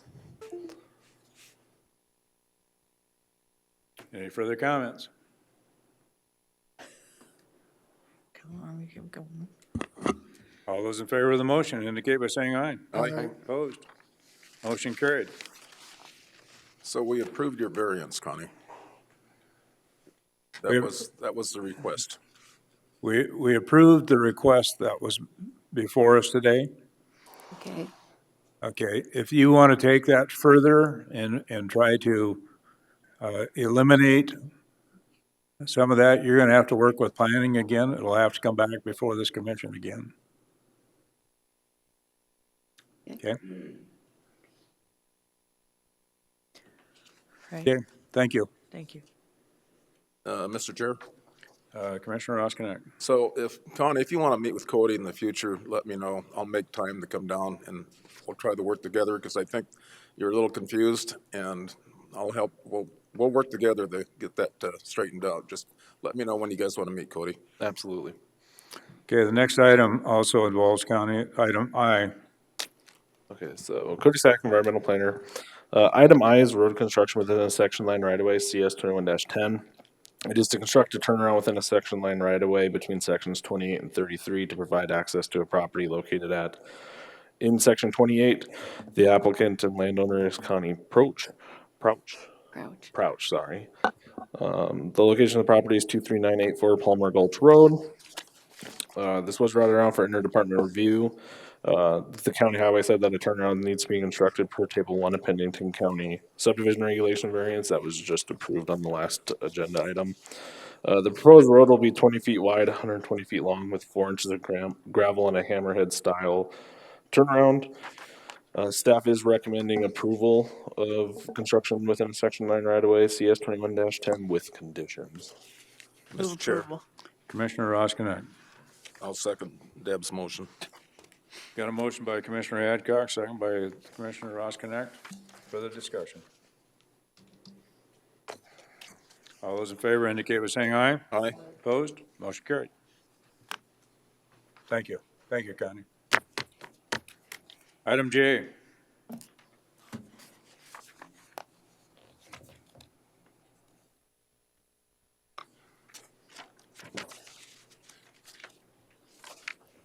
Good morning, Commissioner Chutima Sabbun, Planning Department. Item J is a layout plat request LPL 2168 to subdivide lot J and create lot JR and lot W as a well lot of phase 3 of Larchmore Ranch Estate subdivision.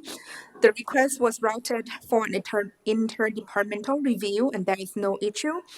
Staff finds no significant issues with the applicant's request as it appears to be in harmony with existing lots and current land uses in the area. The Planning Commission concurred with staff's recommendation to approve LPL 2168 with conditions. So moved. Second. Got a motion and a second to approve. All those in favor, or I'm sorry, any public comment? Any comment by the commission? All those in favor indicate by saying aye. Aye. Aye. Opposed? Motion carried. Item K. Codisac Environmental Planner. Item K is Comprehensive Plan Amendment CA 21-14.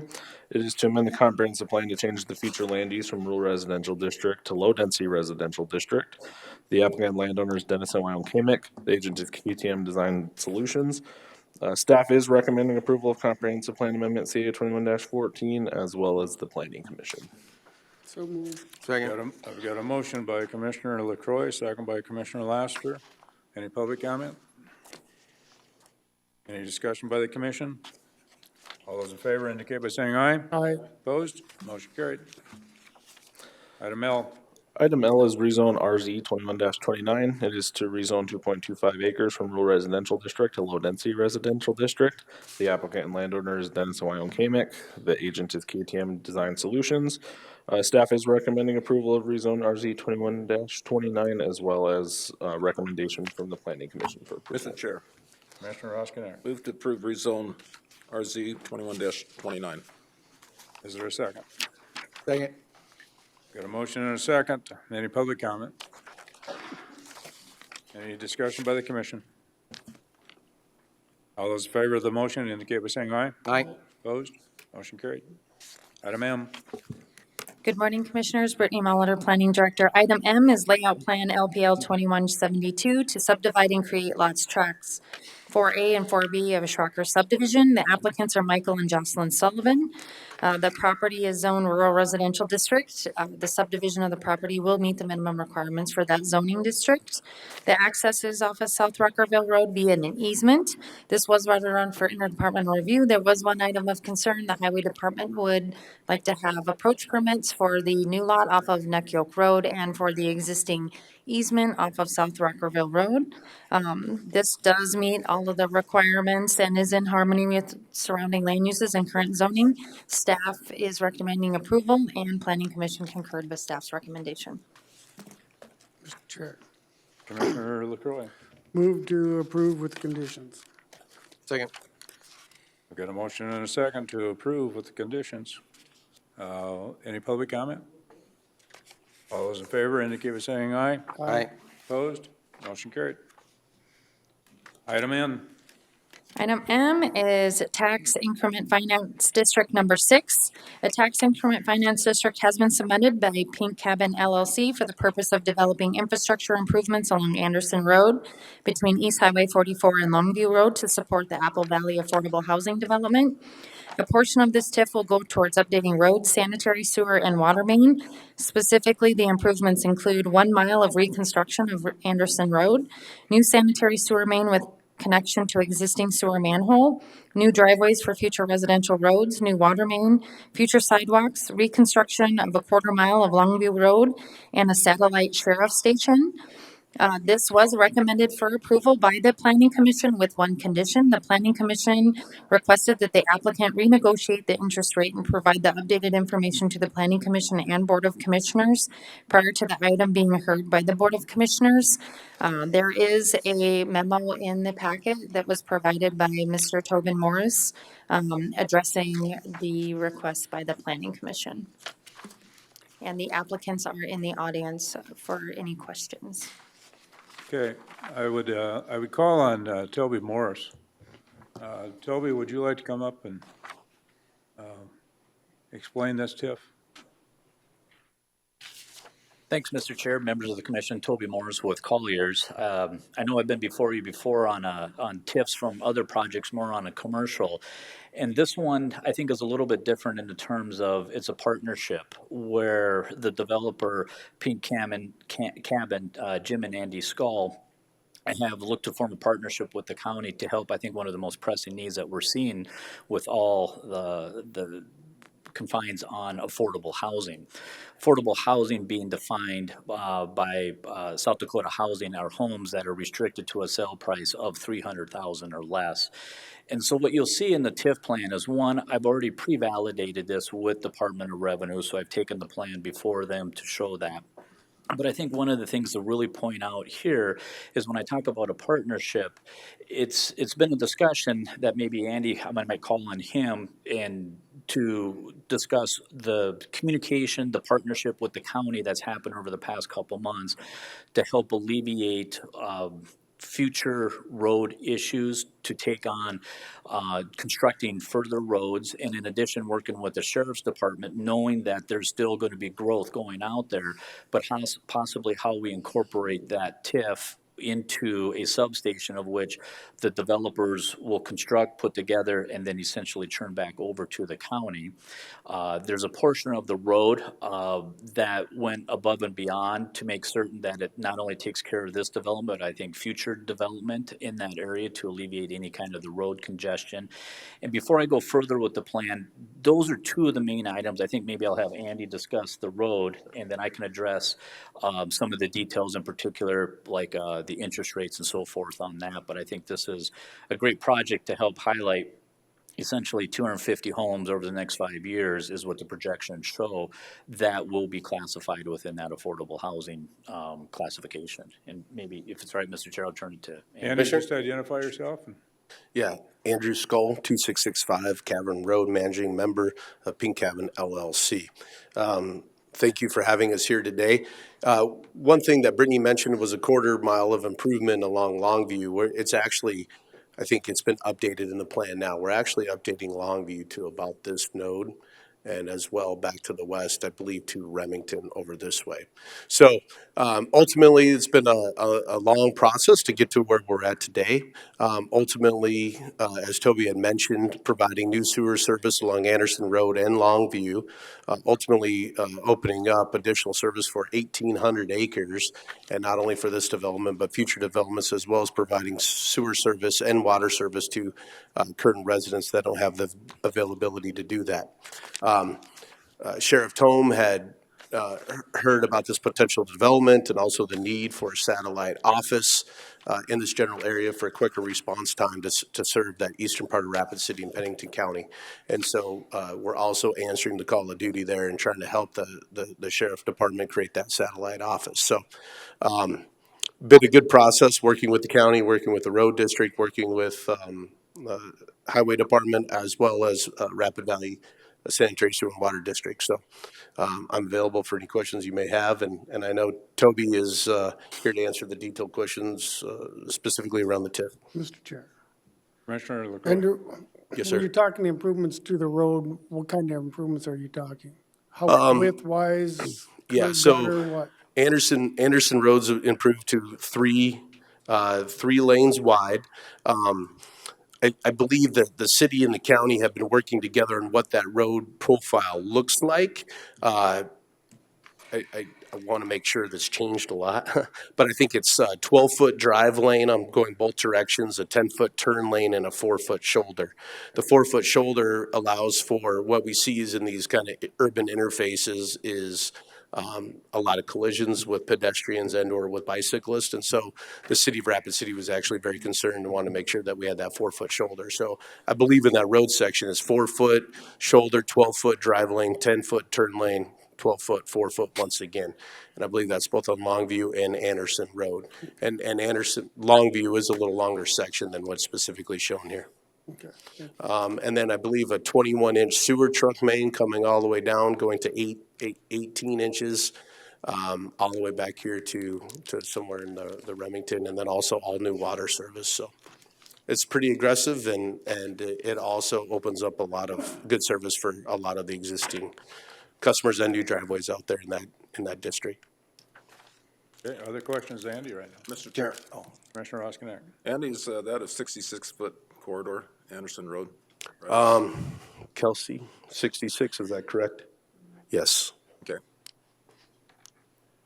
Commissioner, who requested? That'd be me, yes. Commissioner Lassiter. I have a question about the TIF and about the affordable housing, if you don't mind, Toby. Now, how do they get that $300,000 or below for the South Dakota Housing Development Authority for the pricing of these homes for affordable housing? And I'm asking that because whenever I look at affordable housing and our mean salaries in the area, and whatnot, I don't calculate it to be able to afford a $300,000 home. So I want to understand that. Because if we're saying we're utilizing affordable housing, walk me through that so I understand this. Great question, Commissioner. So the formula actually goes back to the way the federal government designates on what South Dakota Housing can do as their first-time home buyers and what that amount is. When I worked quite a bit with Lieutenant Governor Matt Michaels at the time in 2015-16 as we were realizing the need for tax increment with housing and trying to find that definition to make that fit. And so that's where we went back to South Dakota Housing to use that as the guideline, being they're essentially the state experts when it comes to that. What you have here, though, is you have the limit of 300, but based on what the developer and their partnerships that they have with other developments that are going, they're projecting those homes right now to be, I would say, between 265, 290. Granted, the COVID has hit us quite a bit on the inflation side, but nonetheless, they're restricted to that top amount of that 300. And why it's important on that, then, because if you are a first-time home buyer and you qualify, it would have to be less than that 300 amount. I think if you try to go your conventional bank route, if you fit within the first time home buyer, but you go above that, it's going to be extremely more restrictive just in terms of the equity requirements. So that's where we look to the South Dakota Housing as the guidelines for the tax increment. I get what you're saying, and I know they've made a determination that $300,000 is, but I'm looking at our mean household income in Pennington County. That's $57,000. My calculations on that is for somebody to afford a home at no more than 30% of their income, it would be a $1,425 payment that covers everything: utilities, mortgage, insurance, everything that's dealing with that home. The $207,000 home would be a $926 mortgage payment. That's not including that. I'm still trying to wrap my head around the affordable side of it. Does that make sense? I understand they put out the $300,000 as existing, but I don't think I could qualify for a $300,000 home, and I make pretty decent money right now, or at least not to go above 30% of my income. I guess maybe that's where I'm concerned.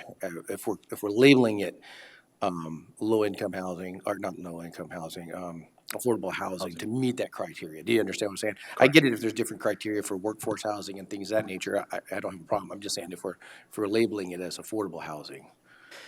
Is that fair? It's a very fair question, and I think, from my technical standpoint, I'm making sure that it qualifies within the statutes that are put forward to get that designation, because if you don't get that designation within the tax increment district, the way the increment works, if it's considered a local, then that increment is essentially spread among the tax base.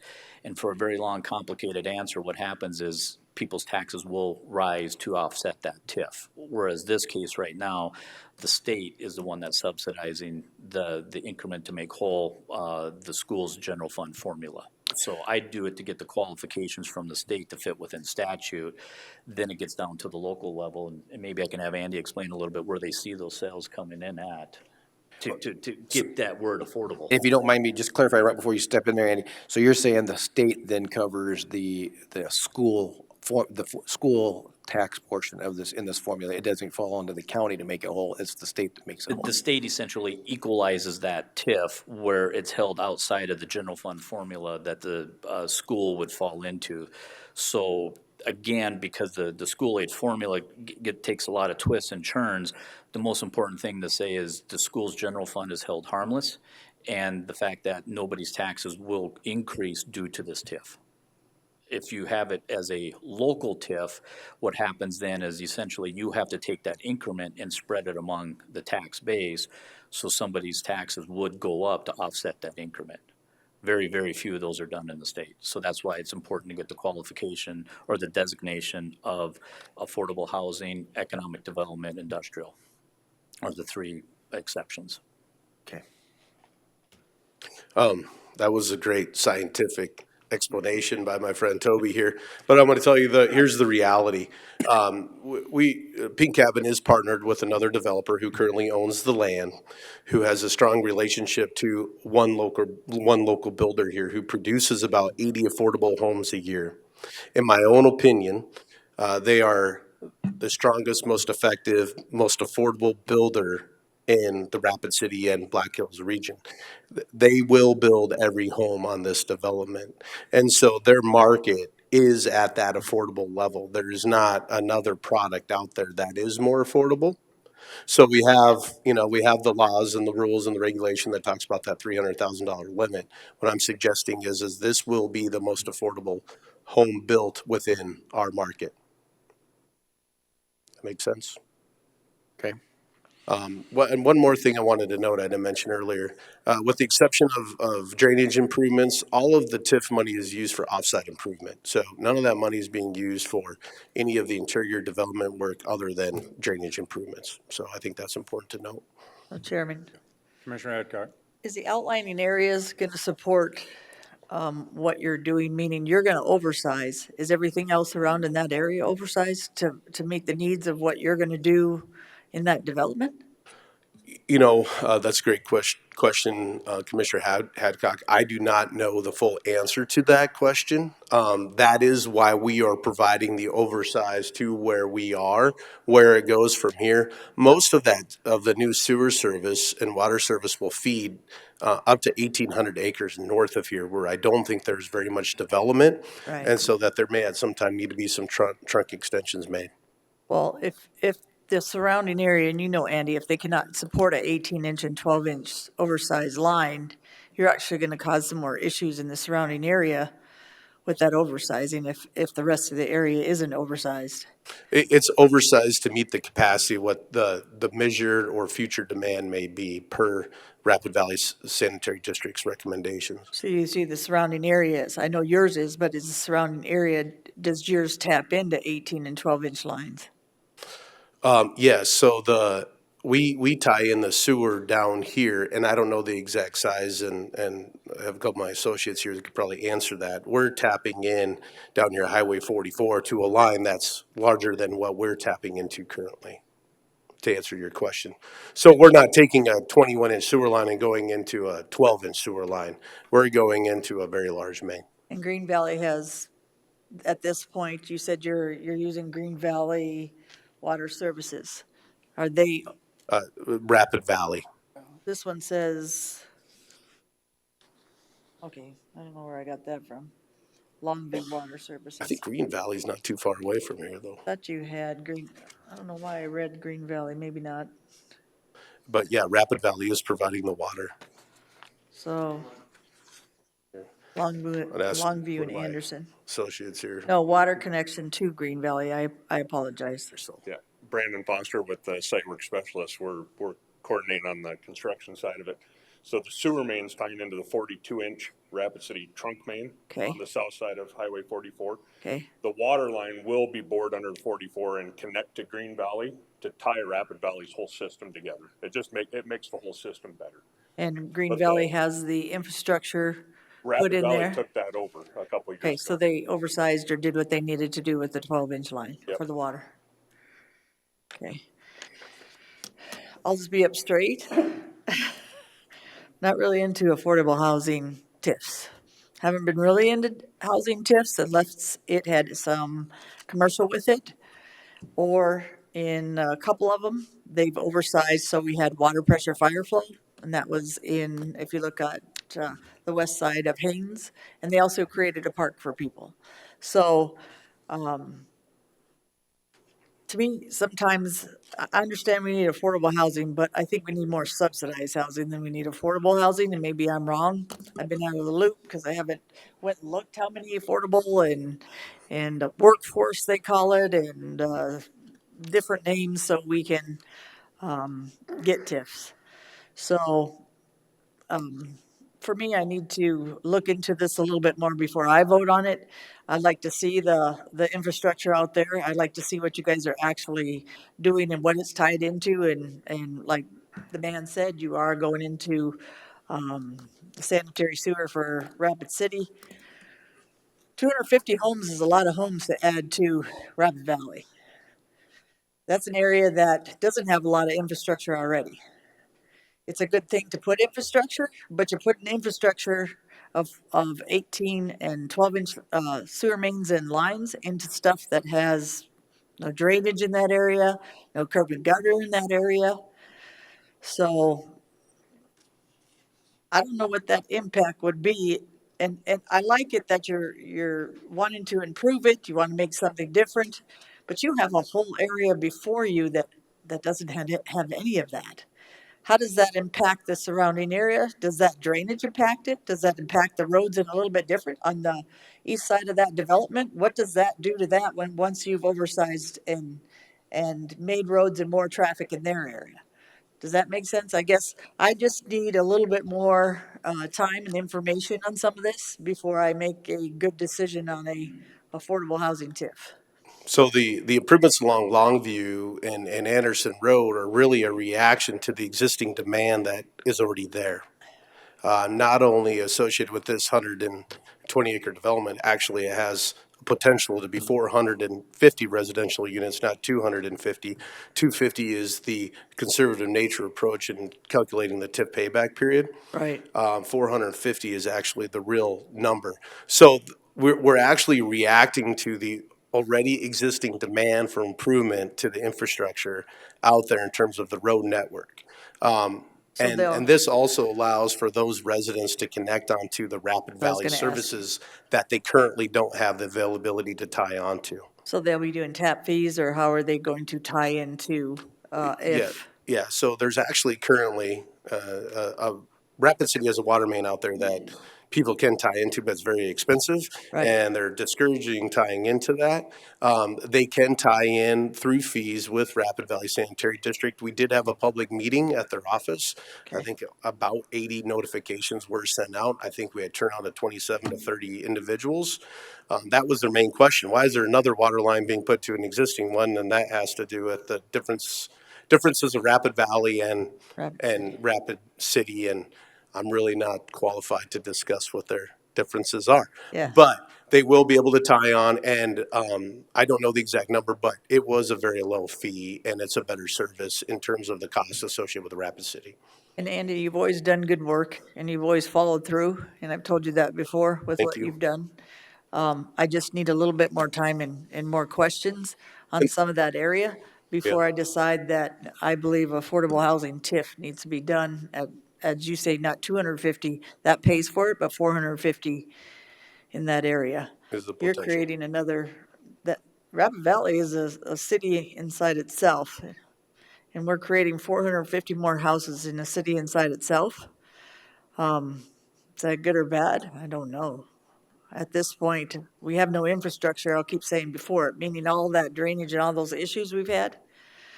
That is not your fault. And there lies the support and the reason for the TIF is to create that infrastructure allow for that to happen. Regardless whether we like it or not, we need 3,000 more homes and growing every day in this community. And there's certain areas that are more developable than others.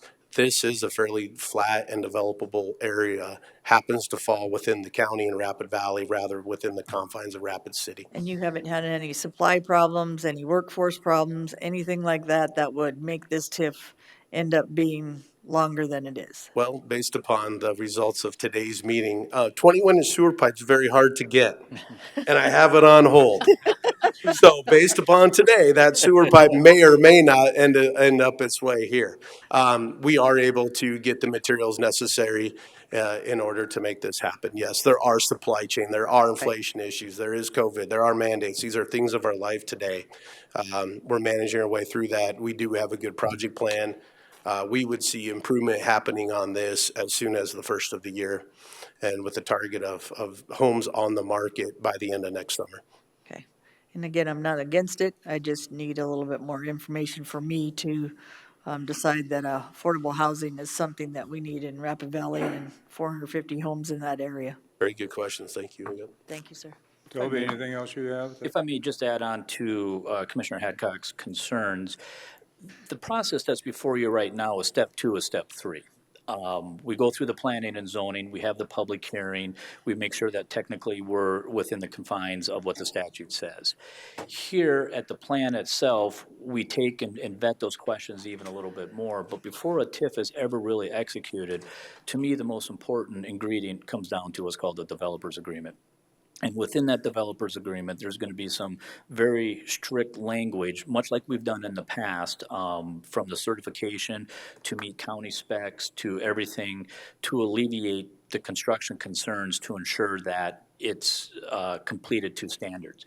Obviously, the most important thing on that is if it's not, the county's in complete control then of the TIF revenue. So you hold the big bat above the developer at that time.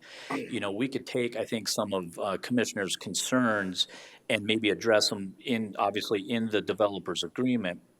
But also maybe we need to look at from an engineer standpoint, just to look at it and study a little bit and say, what is some of the regional impacts so we can rest assured that with the infrastructure concerns that you're talking about, not only addresses anything that may incorrectly impact them now, but how it's going to impact on the future growth. Because a lot of times we see in this state, we get a little short-sighted where we develop to the end of the lot and quit.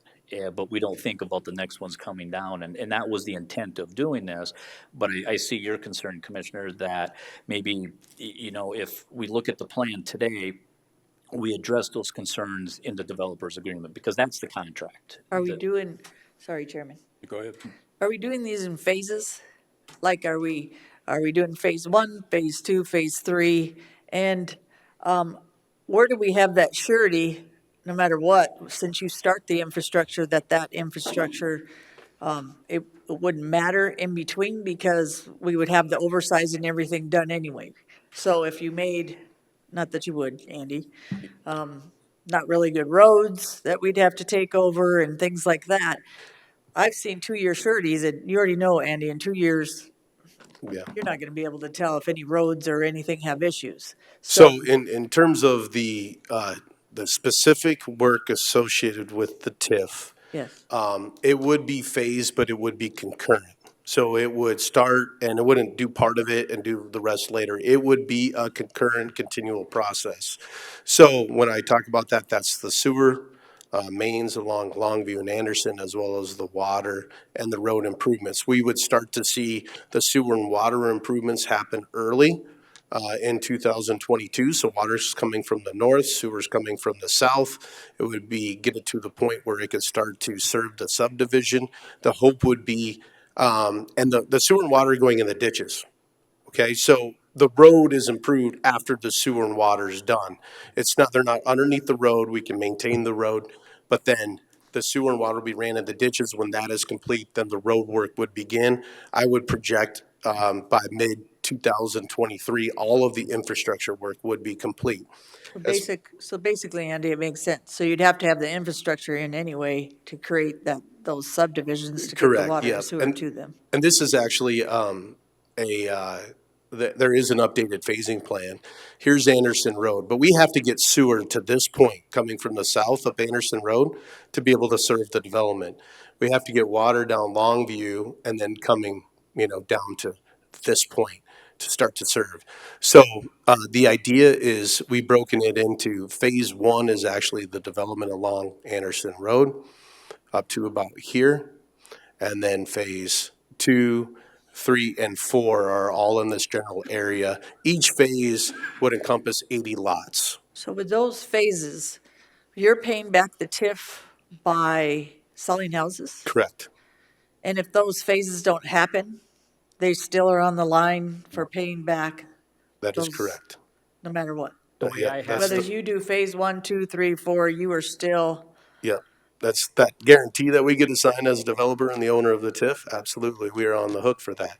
And that's why we've used the conservative estimation of 50 homes a year and 250 lots, where the real approximation is greater than that. thank you. And you did talk about roads, and that's a good question that you brought up. And this was the discussion we had in Planning Commission. Because initially all that tax money is going to be going in order to pay for the TIF out of this development. So how do these interior roads get paid for? And so very similar to Murphy Ranch development, through the HOA, a road district would be created.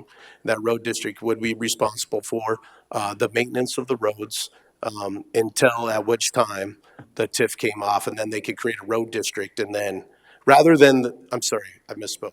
The HOA would maintain the roads until there was tax dollars available to then create a road district for the maintenance of those interior roads.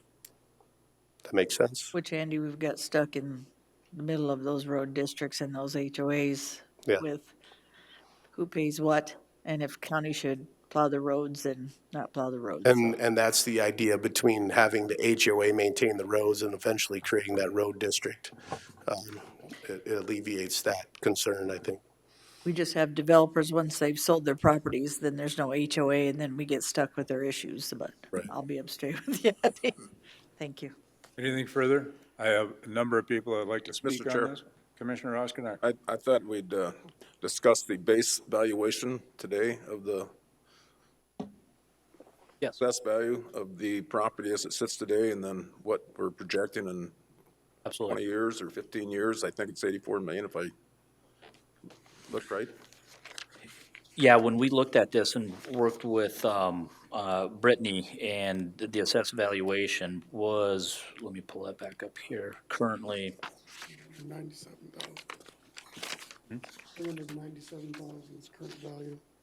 correct, 397,800. And What we would, after build out, it's projected 42 million. 82 million. 82 million, so that's about. Correct.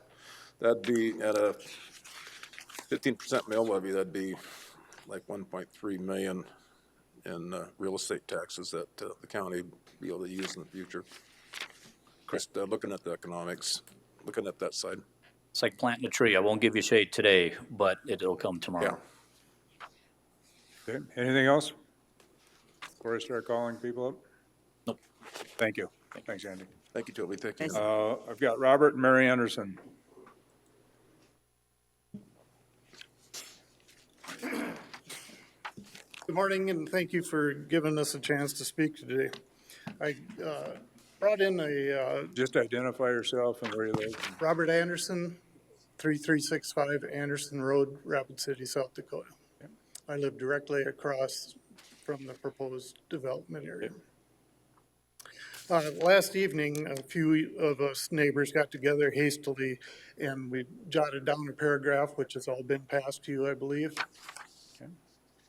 On this paragraph, it says, "We, the undersigned and residents of the rural residential homes properties impacted by the proposed Apple Valley Affordable Housing Project and TIF number 6, which it supports this project, The TIF, as it states, supports and assumes an urban development of high density that does not conform to the existing rural neighborhood and confines with it potential and comes and carries with it potential significant negative impacts to the area. One of my questions to the commission is how can the county approve a TIF for a preliminary subdivision plan to create Apple Valley subdivision when the application to the city is currently suspended due to concerns from city, county, and state engineers regarding a traffic impact study, lot layout revision to address wetland concerns from the Army Corps of Engineers, and to work with Rapid Valley Sanitary District and City Engineering Division regarding utility plans. As you looked at the picture earlier, the overhead satellite view, if you all noticed, everybody's property is 1 to 10 and larger acres. How does this fit the footprint of our community that's already established? That is my major concern. Okay. Any questions? Thank you for your time. Jim and Linda Hayward.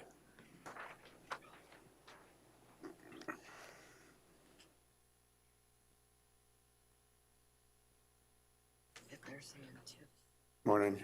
We're Jim and Linda Hayward, live at 7860 Longview.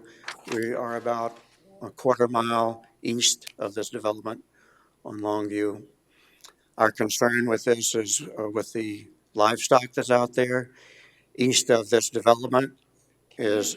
Can you show the previous screen for a second?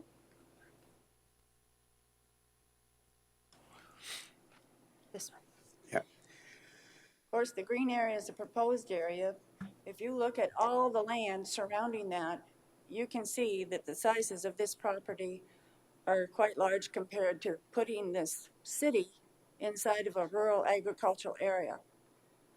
Out there in that area, we have a lot of concern for animals, let alone other issues, but our topic to speak on is these animals. There are 7 and 8 and 9 properties out there that have rural agricultural animals, horses. The lot to the east of it is cattle and hay ground.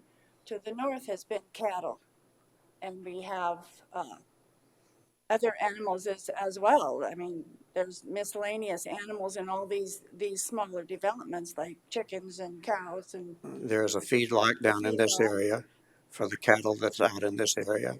And knowing full well the intention to go further out and further north with these types of developments.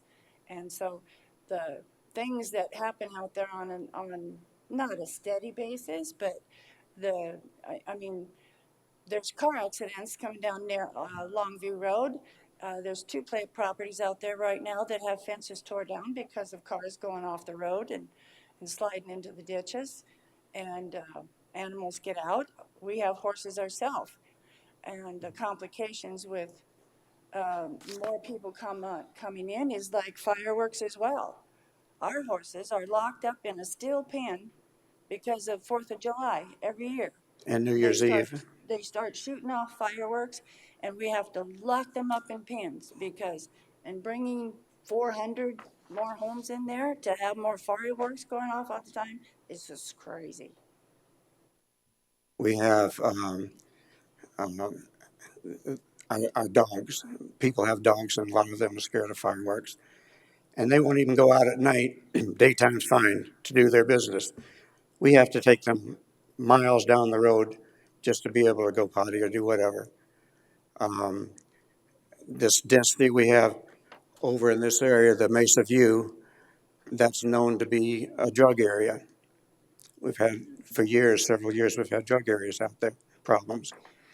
And I don't see where that's going to help this development here and more problem bringing in. We have had crime in there with recently in the last few months having catalytic converters stolen off of cars and vehicles. I can't see anything crime increasing there. Time. We have wild animals that come in there that have passes through there as well too. Antelope and deer are out there. Totally disrupt routing. I'm gonna ask you to wrap it up. Pardon? I'm gonna ask you to wrap it up. You've had the 3 Oh, minutes. okay. That's pretty much it then. Okay, Thank thank you. you. Ernest Getty.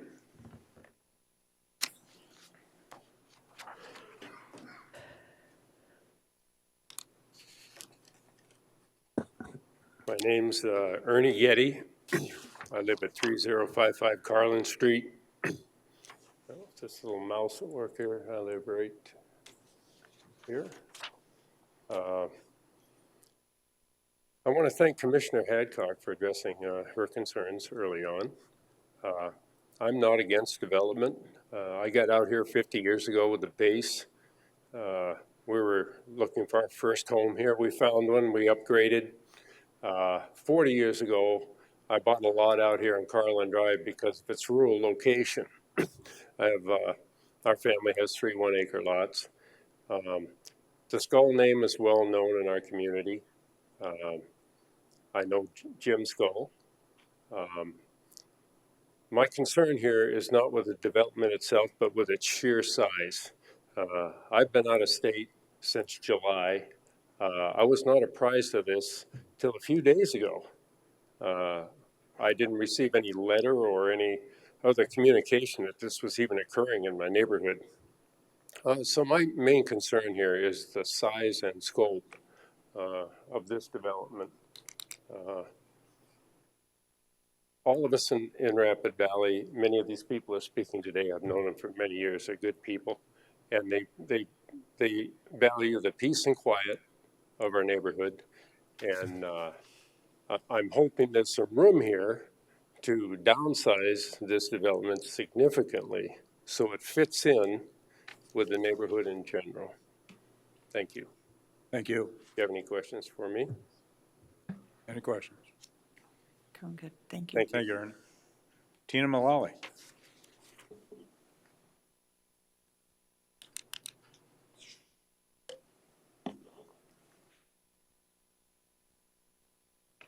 Morning. Thank you, Commissioners. My name is Tina Mullally. I come here as a citizen.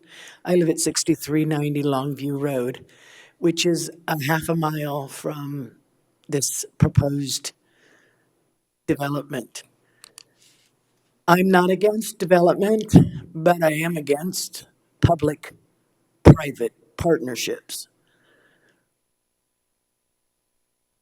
I think the role of the government is not to get involved in building homes to make them affordable. That, to me, is strictly for the private sector, and government should not get involved in it at all. If there's a demand for houses, the contractors will build it. It's like you don't build it and hope they come. So I would really like you to consider the role of government when you're talking about a public-private partnership. It didn't work in Italy, and I'm seeing it more and more in our country, not just in our city, our county, our state, but in our country. So keep that in mind. You are an elected official, and there are certain roles that the government does. Getting into subsidizing or a private partnership means to me that you're picking winners and losers. I own property inside the city limits as a rental units, paid cash for them.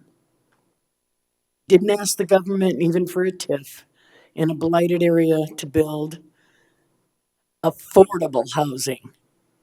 I have not raised my rent in that area in the 8 years that I've owned it because it's an area that needs affordable housing. So think about the role that the government makes. This is not the government's role to get involved in building homes. Thank you, Tina. Dan Mullally.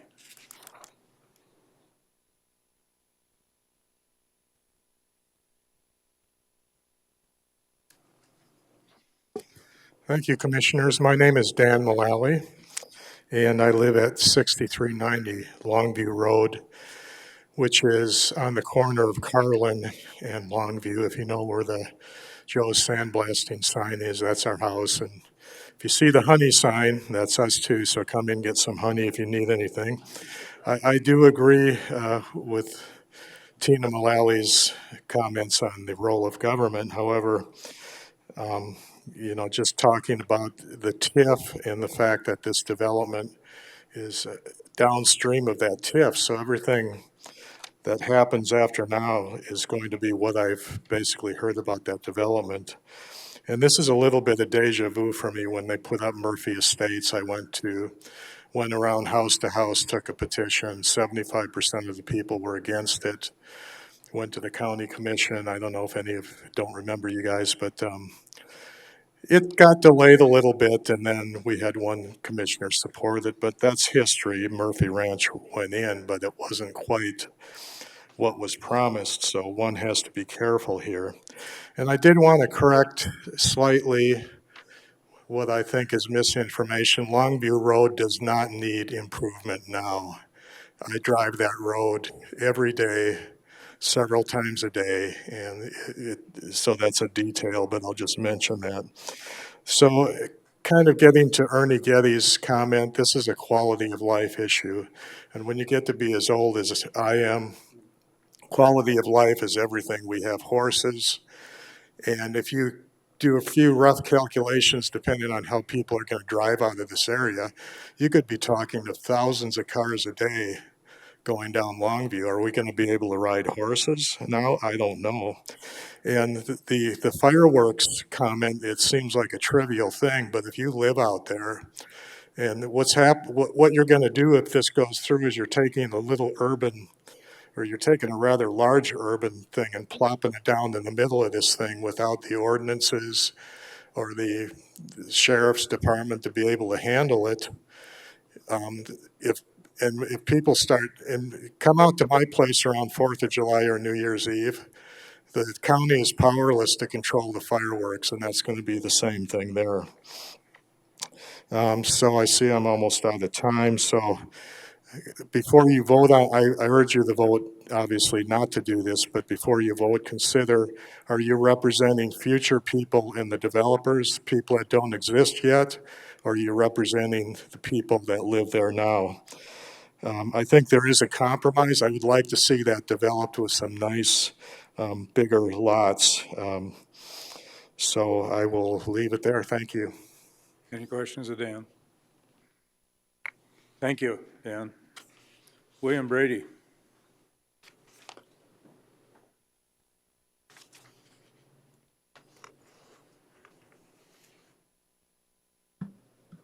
My name is William Brady. I live at 7200 Longview Road, right on the corner of Longview and Anderson. By the looks of this picture, as wide as they're going to make the road, I'm going to have to probably put a turn in my front yard. Because the house was originally built there in 1905 along the section line.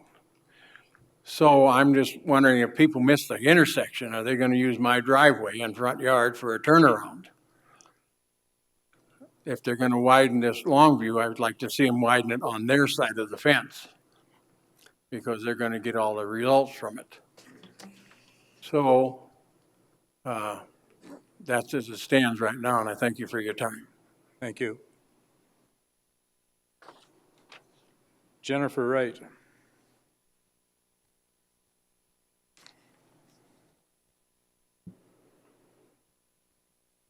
Good afternoon. I'm Jennifer Wright, and I live on 6310 Longview Road, which is west of where the development is supposed to be happening. I'm semi-new to the area. I've only been there 6 years, unlike some of the others that's been there 40 or 50 plus years. I have a concern about how many houses will be going in there. I'm not totally against it. I think improvements are always necessary, and it just happens to be in our area. I do have a concern about the crime that we're starting to experience, and how I understand the satellite place they're going to put there, but we're already seeing an uptick in crime. We've had stolen vehicles. Our mailboxes have been, all of our mail has been taken out of our mailbox. Many have gone to locking boxes because of that over the last year. There has been at least one vehicle stolen. Someone's already mentioned the manifold being cut out. I have had several acts of vandalism on my own property. I know other people that's had their cars rummaged through. And I guess I'm concerned about 450 houses. Is that going to increase our crime? And do they have a plan to actually address it instead of just giving out tickets during the day for the speeding? I would like to know what their plan is for that, and I want to ensure that my property is going to be safe and that I don't have to keep replacing things that stragglers tear down. So for now, that's one of my concerns that I'd like to make sure that we address. Okay, You guys have thank any you. questions? Thank you. Jessica Pendergrass.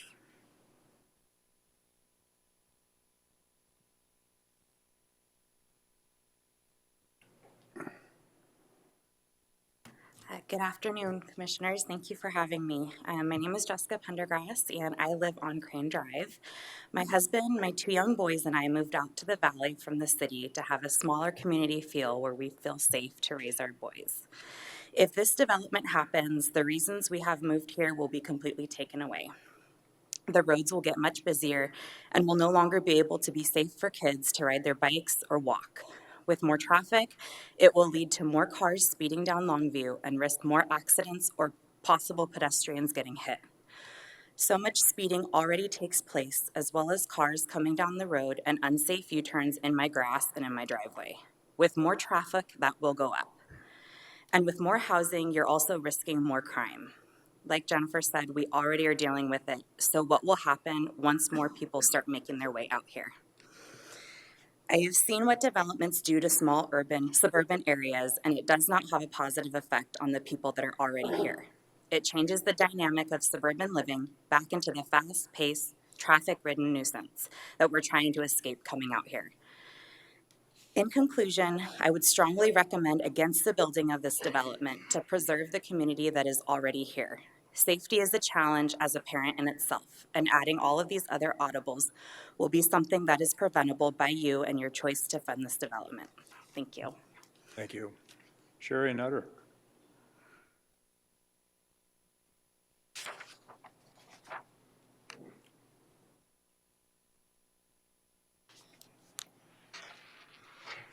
Good morning, Chairman and Commissioners. I am Sherry Nutter. I live at 6600 Longview Road. I'm also a real estate broker associate for Land Brokers Incorporated. I personally have sold and represented many of the buyers, including the Pendergrasses, who live in our area, who have purchased homes to be in the country.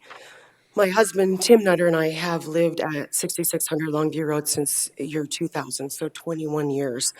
We've enjoyed living in the country and in the rural and agricultural neighborhood that we do. As a professional in real estate, I do understand and recognize the demand for housing development for the Rapid City area and its surroundings. The tax increment financing number 6 proposed supports and assumes an urban residential type development that does not conform to the area it is proposed to be developed in. The majority of our neighborhood is made up of country acreage properties. We have 5 acres. We lease 10 acres next to us. We have horses. Patty Bruner's quarter horses across the street. She has 30 acres and horses. Dan and Tina Mullally to our west have 6 acres and horses. The Denholms have 10 acres. The Wrights have 3 acres. The Haywoods have 10 acres. I could go on and on. The Andersons have over 5 acres. And almost everyone along Anderson Road are larger acreage properties, which be directly across from this development. There are only 2 roads that support all the properties in this area, Anderson Road and Longview Road. There is a great deal of traffic on these 2 roads already, and increasing the traffic would create a huge risk. A large majority of the properties must enter either through Anderson or Longview to get out of their driveways. With 450 homes and more development to come for this area, a conservative estimate of the traffic on these two roads with two drivers per household, so that's a minimum, going into town once and coming home once a day would be 9,000 additional vehicles per day. I'm sorry, 1,800 per day, 9,000 vehicles per week. And that's assuming they're going into town once, coming home once, and there's only two drivers. The traffic study that was found in the packet was far less of a number and very unrealistic, saying there was one driver, one trip in and one trip home. The infrastructure, I appreciate Commissioner Hadcock and her concerns. The infrastructure, I can tell you, that was added recently for the Rapid Valley water lines was a complete nightmare. It was 2 months later than what was projected because of all the issues they ran into with all the data lines and all the utilities that are already in our road ditches. If we expand Longview by 20 feet, which is what I saw in the chart, it would not only take out Bill's driveway and many of ours, causing accidents in our ditches, it would also cover up all those utilities with pavement.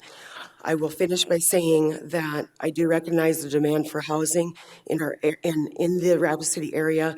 This TIF does not support what we need. It supports something that does not belong in the area it would be located in. And with all due respect, what we need is development in our area, but we need the right kind of development in the right places. And with all due respect, I feel like this is an obnoxious level of development for the area it would be in. Thank you. Sherry. Thank you. Patty Bruner.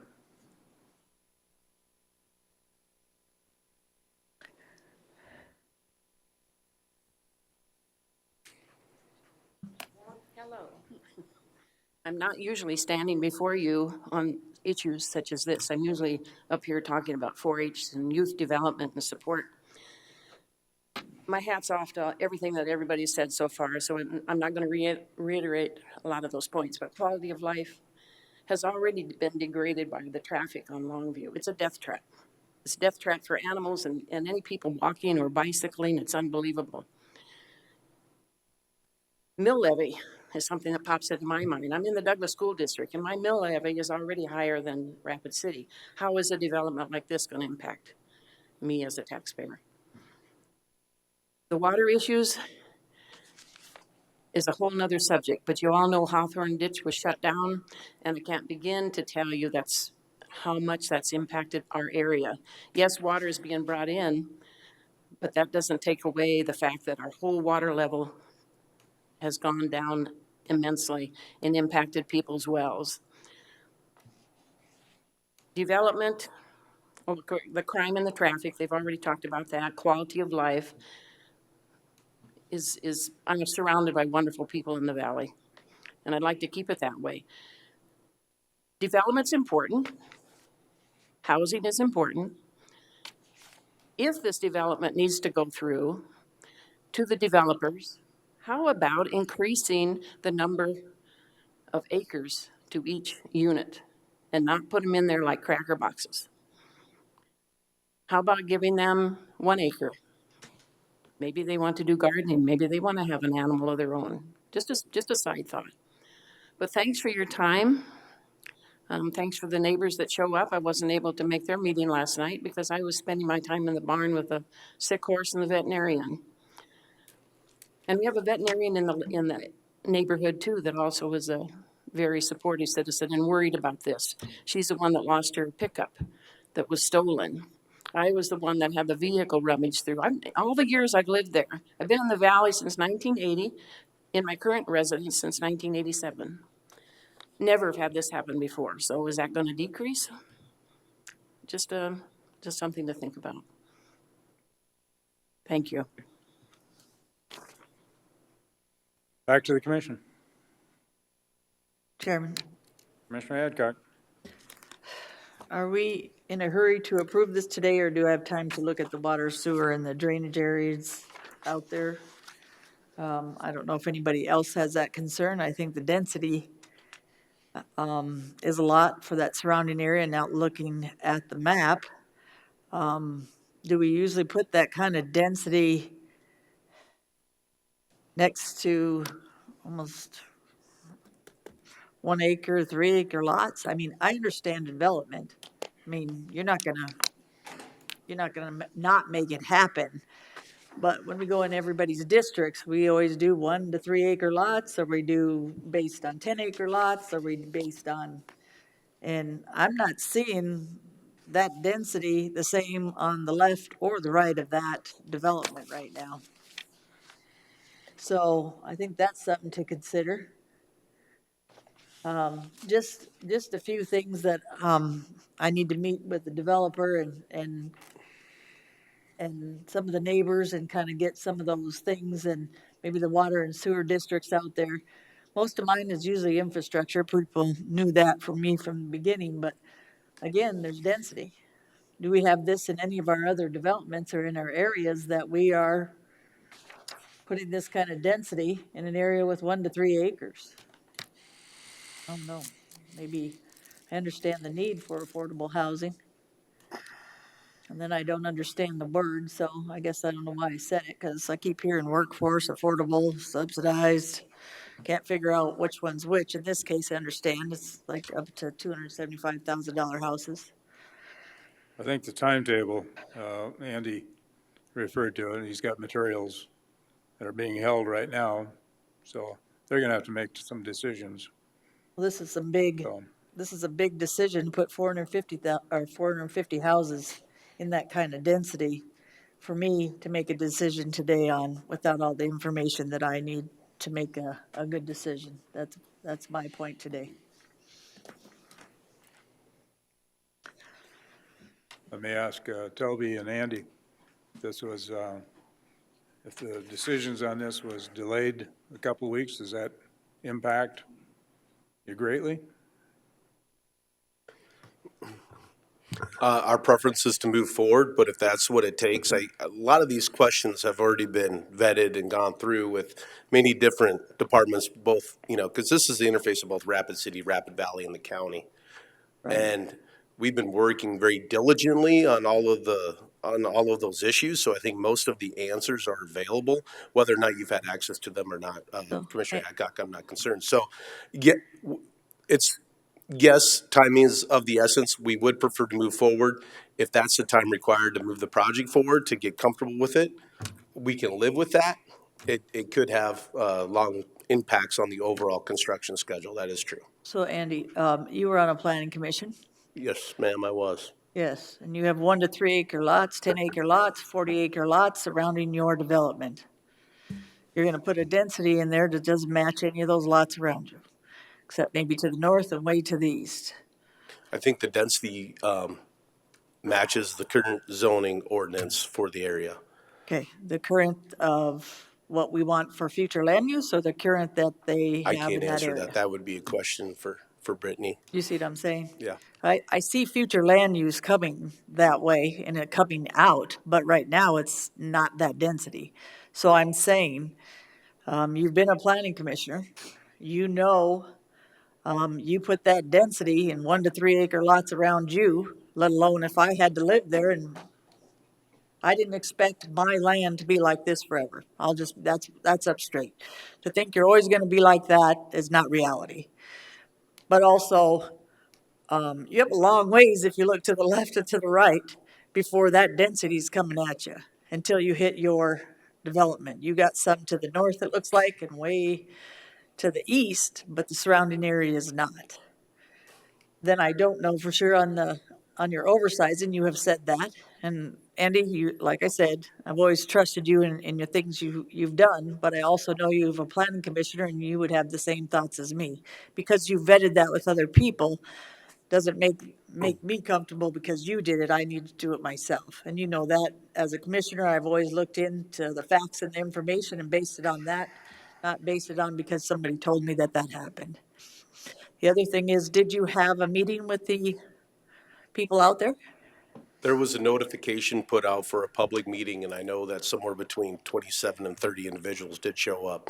I do not know exactly what the limits or the distance of notification is for the county, but I know you're within a certain or X number of feet, then you would have had But you did put one out and you did have a meeting, That's like correct, you said, yes. sir. Thank you, sir. Mr. Chair. Commissioner LaCroix. under circumstances like this, we usually get a lot of opposition. As you see, when we talk about crime and all the traffic coming up and these, I used to live out in Mesa View years ago, and I currently live out off of Haynes further out. Both those places at those times, half-acre lots, bigger areas in there, just as they are now. Many times throughout these processes, we tell people, if you don't want building something next to you, buy the land next to you. I mean, development's going to happen. I think that I definitely hear our residents' concerns. I think our hearts go out to you, but we also have property rights and those things that are happening. I look at this and what's happening in our community 10 years ago would be a slower development. You've seen Rapid Valley grow slowly throughout all this process. This is a big jolt, but things have changed in our community in the last few years, and you're seeing lots of big developments like this happening, and this isn't going to be our first one that's going to come forward.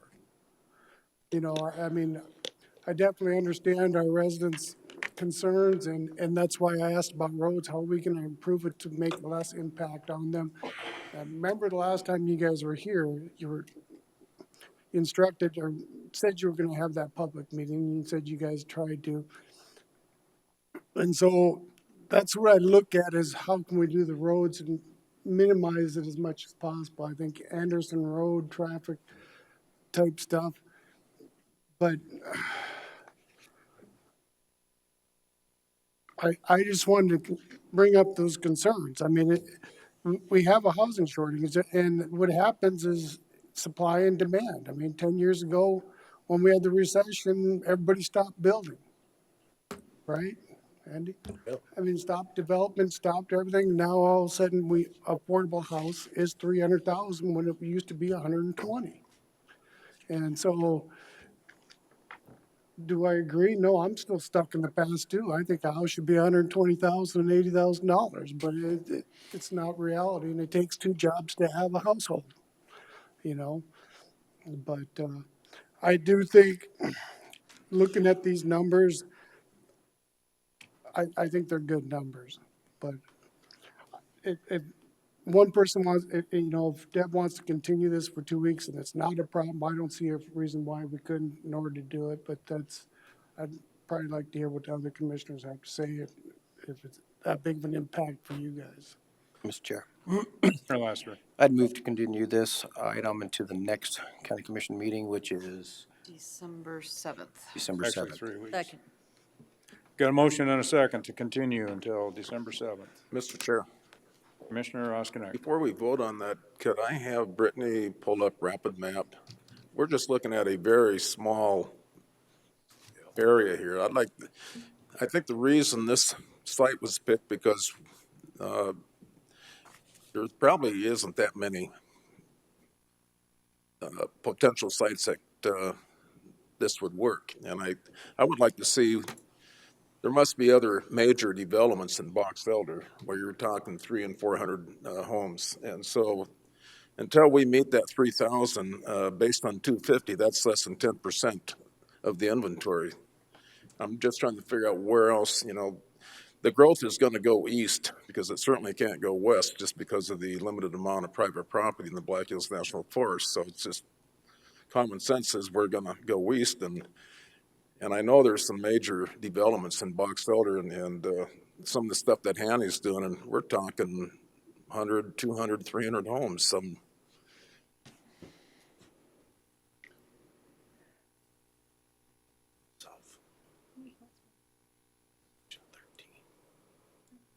So Brittany, can you just highlight the subject property?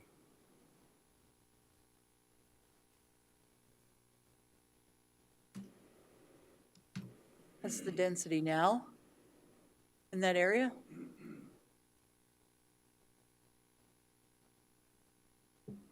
Now, can you Blow it up. go out just a bit? Mr. Chair, Yes. while Brittany does that, I'd like to make a few comments. You know, this TIF, yes, it supports the development of this affordable housing on 120 acres. But any development on that 120 acres, unless they were on well and sewer or septic system, would need the same infrastructure that this TIF supports. So it's not only about this 120 acres and whether they're smaller lots or bigger lots or lower density or high density, but without this infrastructure that's supported by the TIF, nothing to the north can have sewer capacity. So this sewer line supports about 1,800 acres of potential development when Commissioner Rosknecht, when you talk about where else could you do this, one thing people forget in development is you have to have a willing buyer and a willing seller. And some people aren't ready to make those adjustments in their lives, and I can respect that. Here you have a situation where those two things meet, and it's not just about this. One of the residents, very good comments that were made by all of them, and I respect everything that they said. You know, the interference word is government's responsibility in providing housing. I do agree with that, but government does have a responsibility in providing infrastructure.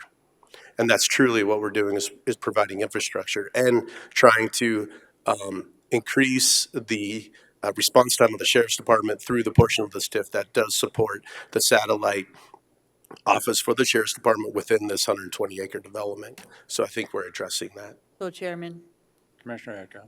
so the intent is to increase the infrastructure in that area so it looks kind of like the density of the western part? This is Murphy Ranch here. I'm saying. So are we creating these pods of, can you see what I'm saying? Are we creating these pods instead of, I guess the intent is to bring infrastructure and development together, right? We have all to the, if you're looking at section 1.1, right above 14, you're looking at section 15, you're looking at section, again, 14, anything before that, before 13. If you did that in another area, would you call it spot zoning?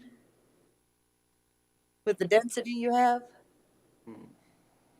And isn't Rapid City same way? Follow the infrastructure, build where the infrastructure is in order to build, in order to make a good development. So you're not creating pods of houses in different areas for fire service.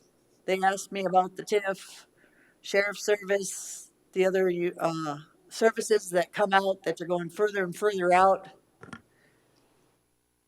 I think that's what this is doing, though. It's connecting to the existing infrastructure that does allow for this. Yeah. It's creating infrastructure to build out further, which in one sense, if that is your intent, you're creating 12 and 18-inch lines so you can increase, which if that's our intent, I'm good with. But those lines will be used for other development to the right and to the north. Is Pennington County's intent to increase the density in 12 and 13 because of the infrastructure, and also to help infrastructure in 14? I guess that would be the question. That's why I said I need a little bit of time to figure out what that infrastructure is and where are we really going for Pennington County. Are we looking to look like section 10, 1.1 in that area? Are we bringing that out, or are we going to start little pods of it on the outside of where we already have Rapid Valley? And what does that do to Pennington County? Sometimes you got to develop where you can. You can't fill in between without. You say what you can though, Lloyd, but they just created on Homestead, didn't they just create a water and sewer line to the airport for a reason? So they could increase that density in 1.1 and 12 or anything over on that side? Wasn't that the intent for Rapid City and us to do that for that infrastructure? Or was there intent to oversize something? I'm just asking, I'm not against what you're doing, Andy. I'm just questions because as we've been on the planning commission, we've been on city council, different areas, was in the infrastructure stuff in there. I'm not against this development in one sense, but I'm just trying to figure out what does that add to our roads? What does that add to our fire? Pennington County doesn't have the cash flow and the services and the inspectors and all that stuff that Rapid City has. What does that do to adding 450 houses to that? Mr. Chair, Just Commissioner question. Oskinek.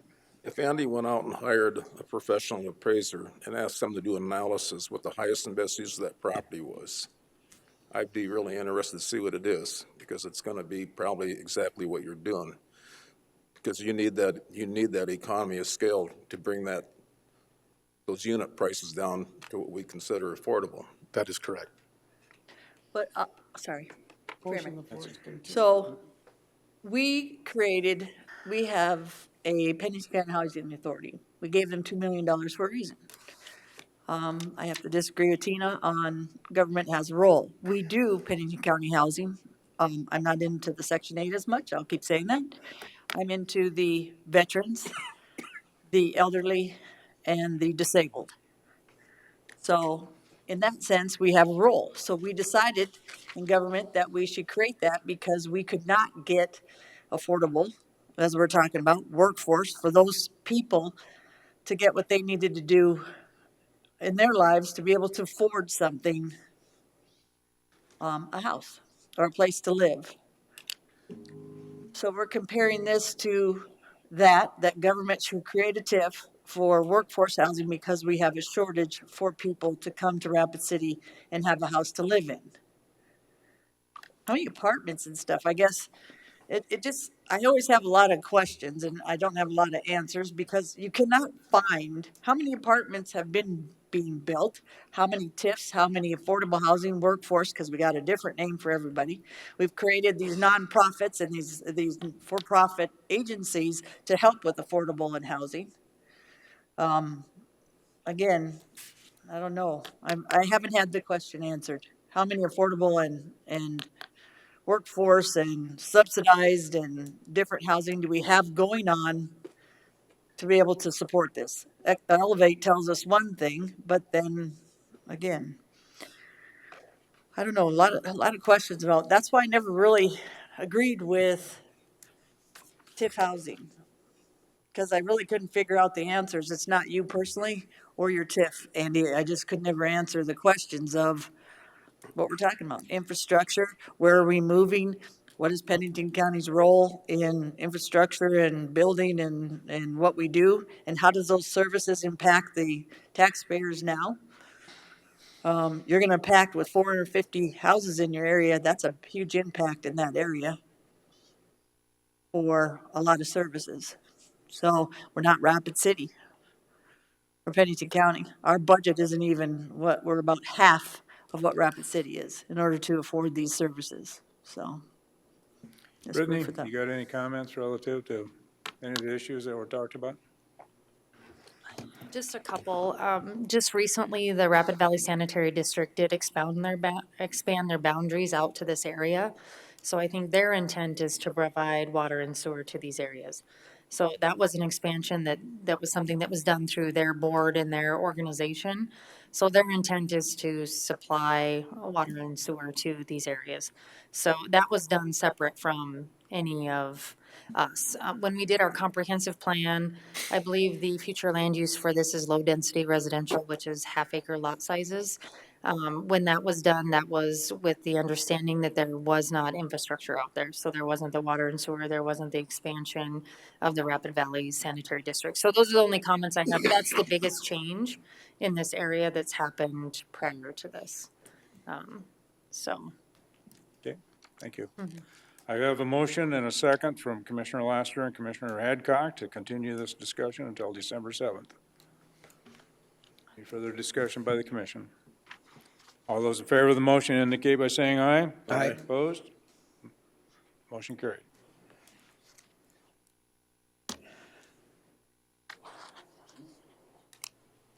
Items from the commission manager, Holly.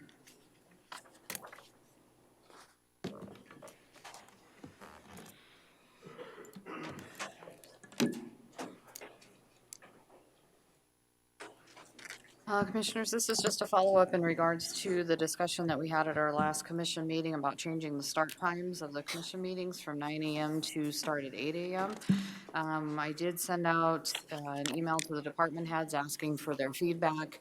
No significant concerns came back at all. All felt, several felt that it was a good idea. And so I just wanted to bring it back in front of the board with the motion to change the start meeting times of commissioners' meetings to 8 a.m. with planning and zoning items to start at 9:30 a.m. effective in 2022. So in my mind, and I'm not really pushing hard for this, but it just seems to me that, it's nearing 12:30 at this point in time. Hopefully, we're going to be done by 1 o'clock today. But I think if we start at 8 o'clock, we could pretty well be assured that most of our meetings will be done by noon time. Gives you the afternoon. It gives those people that are appearing before the commission that opportunity to, they may have their mornings tied up, but have their afternoon free too. So. Mr. Chair, I guess my thought on this, I think we had this discussion once, and to me, it doesn't affect me. Quite frankly, I mean, I'm up at 4 o'clock in the morning, I'm 15 minutes away, so it's no big deal to me, Deb, or probably Gary. Yeah, that'd But be I mean, reasonable. it's, you're Me 10 and minutes, Ron. you're 10 minutes away. I'm But 2 minutes away. a lot of the discussion was how it affected District 1, which was Ron's district, and probably you too, because weather's great now. But what happens when at 7 o'clock in the morning when it's dark and it's snowed the night before, and you have to try and get here by, you'd have to leave at 6:30 in the morning, travel those distance in a snowstorm or heavy snow from the night before. That's what the discussion was all about with the start. I mean, that I remember from last time. I really don't have a dog in the fight. I'd rather do it early too, but my concern is for my two commissioners. If they've got good internet connection and can zoom in or something along those lines, that would be my question. If they could do that, if something like that happened. So my decision is based on what you two think. I mean, if I'm snowed in, I'm gonna zoom in, because it takes me a while to dig out. Yeah. When I get snowed in, it usually takes me a couple hours to clear my driveway. If it's, I finally get to get out there that morning and clear it. It takes me a couple hours. You're moving though. I may be moving soon. You're right. That is true. I'm teasing you. Because I like the planning decision at 9:30 because that kind of gives some people some time to get here. That was one of the other concerns that came up, is that most of our stuff were from people from planning or from Hill City area or quite have to travel to come in too. So at least 9:30 gives them time to get here. But, that's the only thing that crosses my mind. But, back then we had that discussion, we did not do Zoom meetings like we do now, or I can tell you right now, I hate conference calls into a commission meeting. I hate them. If it's a Zoom meeting, it's not so bad, but phone ones in, I don't care for. But Further discussion? I don't have a motion. Travis or Ross Connect, you guys care? I would like to discuss it more before we make a decision today, because I like to get here an hour early, so that means and if we had a snowy condition, I got 3 miles to go that the road's not maintained, and if we had a foot of snow, I'd be late, and I've never been late in the last 3 years, so. No change. I'd move to continue to the December 7th meeting to give them time to think about whether they got internet connection or not. Second. I've got a motion and a second to continue. Further discussion? All those in favor indicate by saying aye. Aye. Opposed? Motion carried. Items from the chair and the commission members. Start with Travis. All right. What can I tell y'all that I've done? I've done quite a bit. Let's see. Creighton Road, we got done with the Base 1 project out there. Been out there and take a look at that. Talked to Joe and Sean about that. I know that I've been working on the water contamination from the base, that we met with the individuals impacted by that. Then there was another meeting between myself and the EPA and the base concerning public meetings. The base, wasn't interested in doing some public meetings because some of the requirements to do those meetings would require some of their leadership to be flown in and stuff. However, we've talked about it, and there might be a new option of, and the EPA is going to reach out to me after they finish talking through their public relations aspect of it, but they're thinking about, it would be nice if we still held one, but maybe the county host it. And that way, and the base was actually agreeable to that, because then they don't have to fly in some of their leadership with all the COVID restrictions and all that kind of stuff. So then they don't have to apply all those COVID restrictions on everybody that comes to the meeting. So I'll keep y'all abreast to what the EPA and SEDETA and the base agree to for that, and then I might be coming to ask for us to host that potentially in here for a public meeting to just kind of go through some of the stuff that's going on with that project. I've talked to a lot of people about the bridge closures on 1416. In fact, going to the Box Elder meeting tonight because of some of the individuals that are concerned because it's dealing with their bypass for some of the heavier vehicles. And then we did the other one's planning committee ordinances, but I'll get to that when it comes back to me on those. Commissioner LaCroix. Thanks. I had no regular scheduled meetings, but I did have Human Relations and MOA meeting last week where we discussed, I'm trying to remember that event that's going on next Saturday at the APC Apartments.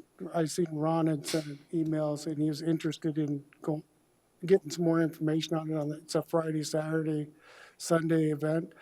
I was trying to look it up to write it down, but I'll get back to you in an email. But the HRMOA is going to sponsor the lunch at the ABC deal at noon on Saturday, and participate in the recognition. So commissioners are available. You're more than welcome. That was one of the questions of what times, what's going on, but 12 o'clock on next Saturday, I'll shoot that out. But we, as the HR committee, we decided to help fund the lunch on that. The other thing that I attended was the U City Council last Tuesday, and we have a meeting with them, the executive committee today. We're going over applications. We got the youth applications that are going to go to the National League of Cities conference next March. And so they had to do applications and turn them in, and we'll go through the applications and be doing an interviews for those. Those are probably the two highlights of what I've done in the last couple of weeks. Okay. I just want to recognize Cindy Molitor, or Cindy Molitor. Brittany. Cindy Muller. Brittany. Sorry about that, Brittany. And Casey Island, her chief deputy. They have both completed the National Association of County Commissioners or County Organization Leadership Academy. So they passed. Congratulations. Commissioner Ross Connect. So on November the 4th, I was invited to be a panelist at Elevate Leadership Rapid City. The mayor of Rapid City, myself, and Helene Duhamel were the three panelists, and they asked us a number of questions like, why did we run for office, and is it hard to make decisions and separate emotions from policy? I received a number of thank you cards that I'm going to take the liberty to read three. Because I'm not the best speaker. The mayor of Rapid City, he can do it blindfolded. I have to think. But I was really appreciative of these cards. It says, Ron, thank you for taking the time out of your schedule to spend with Elevate Leadership Institute class. Also, thank you for your service to Pennington County. It was interesting to hear how you go through your decision-making process. I will definitely incorporate this information into my daily life. Ron, thank you very much for taking the time to speak to Elevate Leadership class.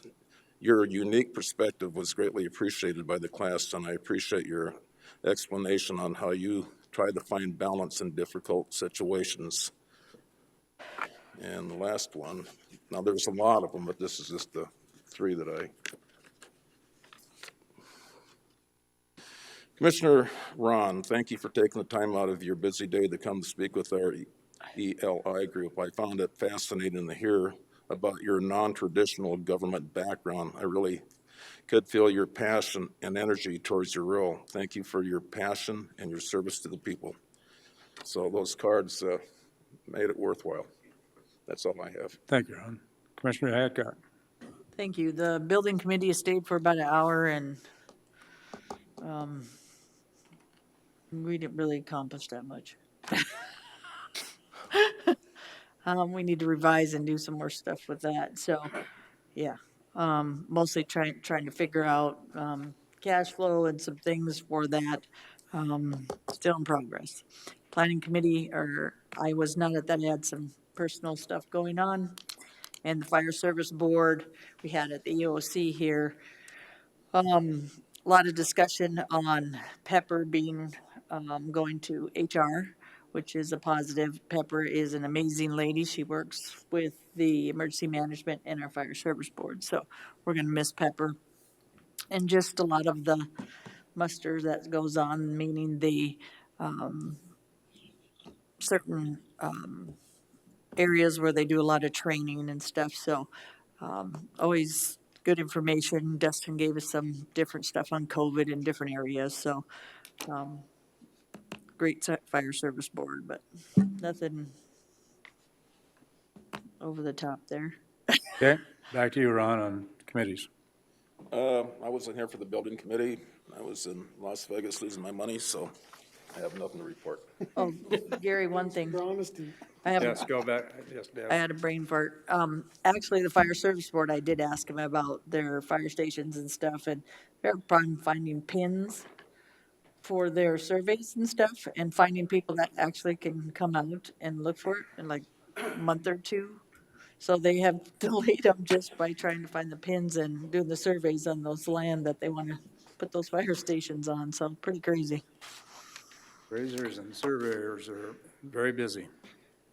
I did have the Central States Fair Board. Travis and I attended that. They are planning on moving forward with their own maintenance staff to repair the storm damage to the stalling barn 4. The damage includes a couple of the uprights, rafters, and replacement of much of the tin on the roof. Staff is very busy with the planning of the Black Hill Stock Show. That's only a little bit more than 2 months away now.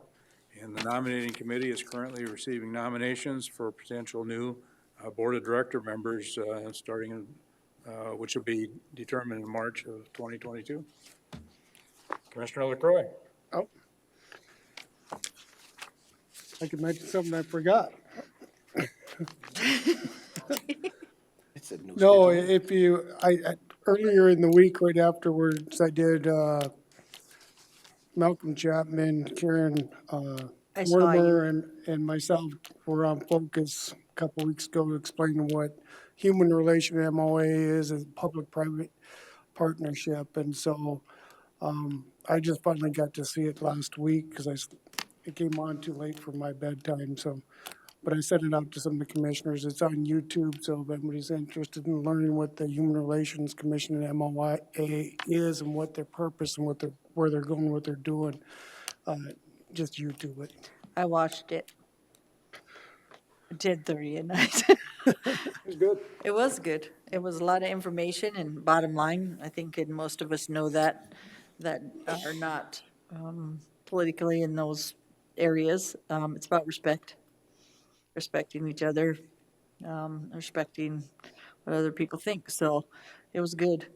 I think Jack Cottle had good questions, and you guys had really good answers that represented, basically the HR committee. Commissioner Lassiter. So I realized that I totally missed my Rapid City Public Library meeting. So I don't know how it wasn't on my calendar, except that I know my calendar was pretty busy on Monday. So that might have been why. I was probably covering it, because on my calendar it looks like I was covering some stuff at work. So that's probably how I missed that one. And the planning committee, we met again, and correct me if I'm wrong, Brittany, we just made a couple of tweaks, and we're going to have one more review, and then it's probably going to be ready to submit forward, or are we... Yes, there was just that argument-ish. It was a very good discussion. It was a discussion. A really good discussion about whether or not to require engineered road plans in certain situations. So we're just trying to vet out how we're going to look at that for some of the newer subdivisions. So, yeah, there was good discussion on that topic. It was good discussion. Yes. Hey, Brittany. That was it. Move to approve the vouchers. Motion to approve $10,651,592.65. Second. I second. Motion and a Did you second. I did second. All those in favor indicate by saying aye. Aye. Opposed? Motion. Motion carried. Move to go into executive session. Second. Motion to go in executive session and a second. This is to cover personnel issues and contractual pending matters. You're killing me. All those in favor indicate by saying aye. Aye. Opposed? I threw away. Carried.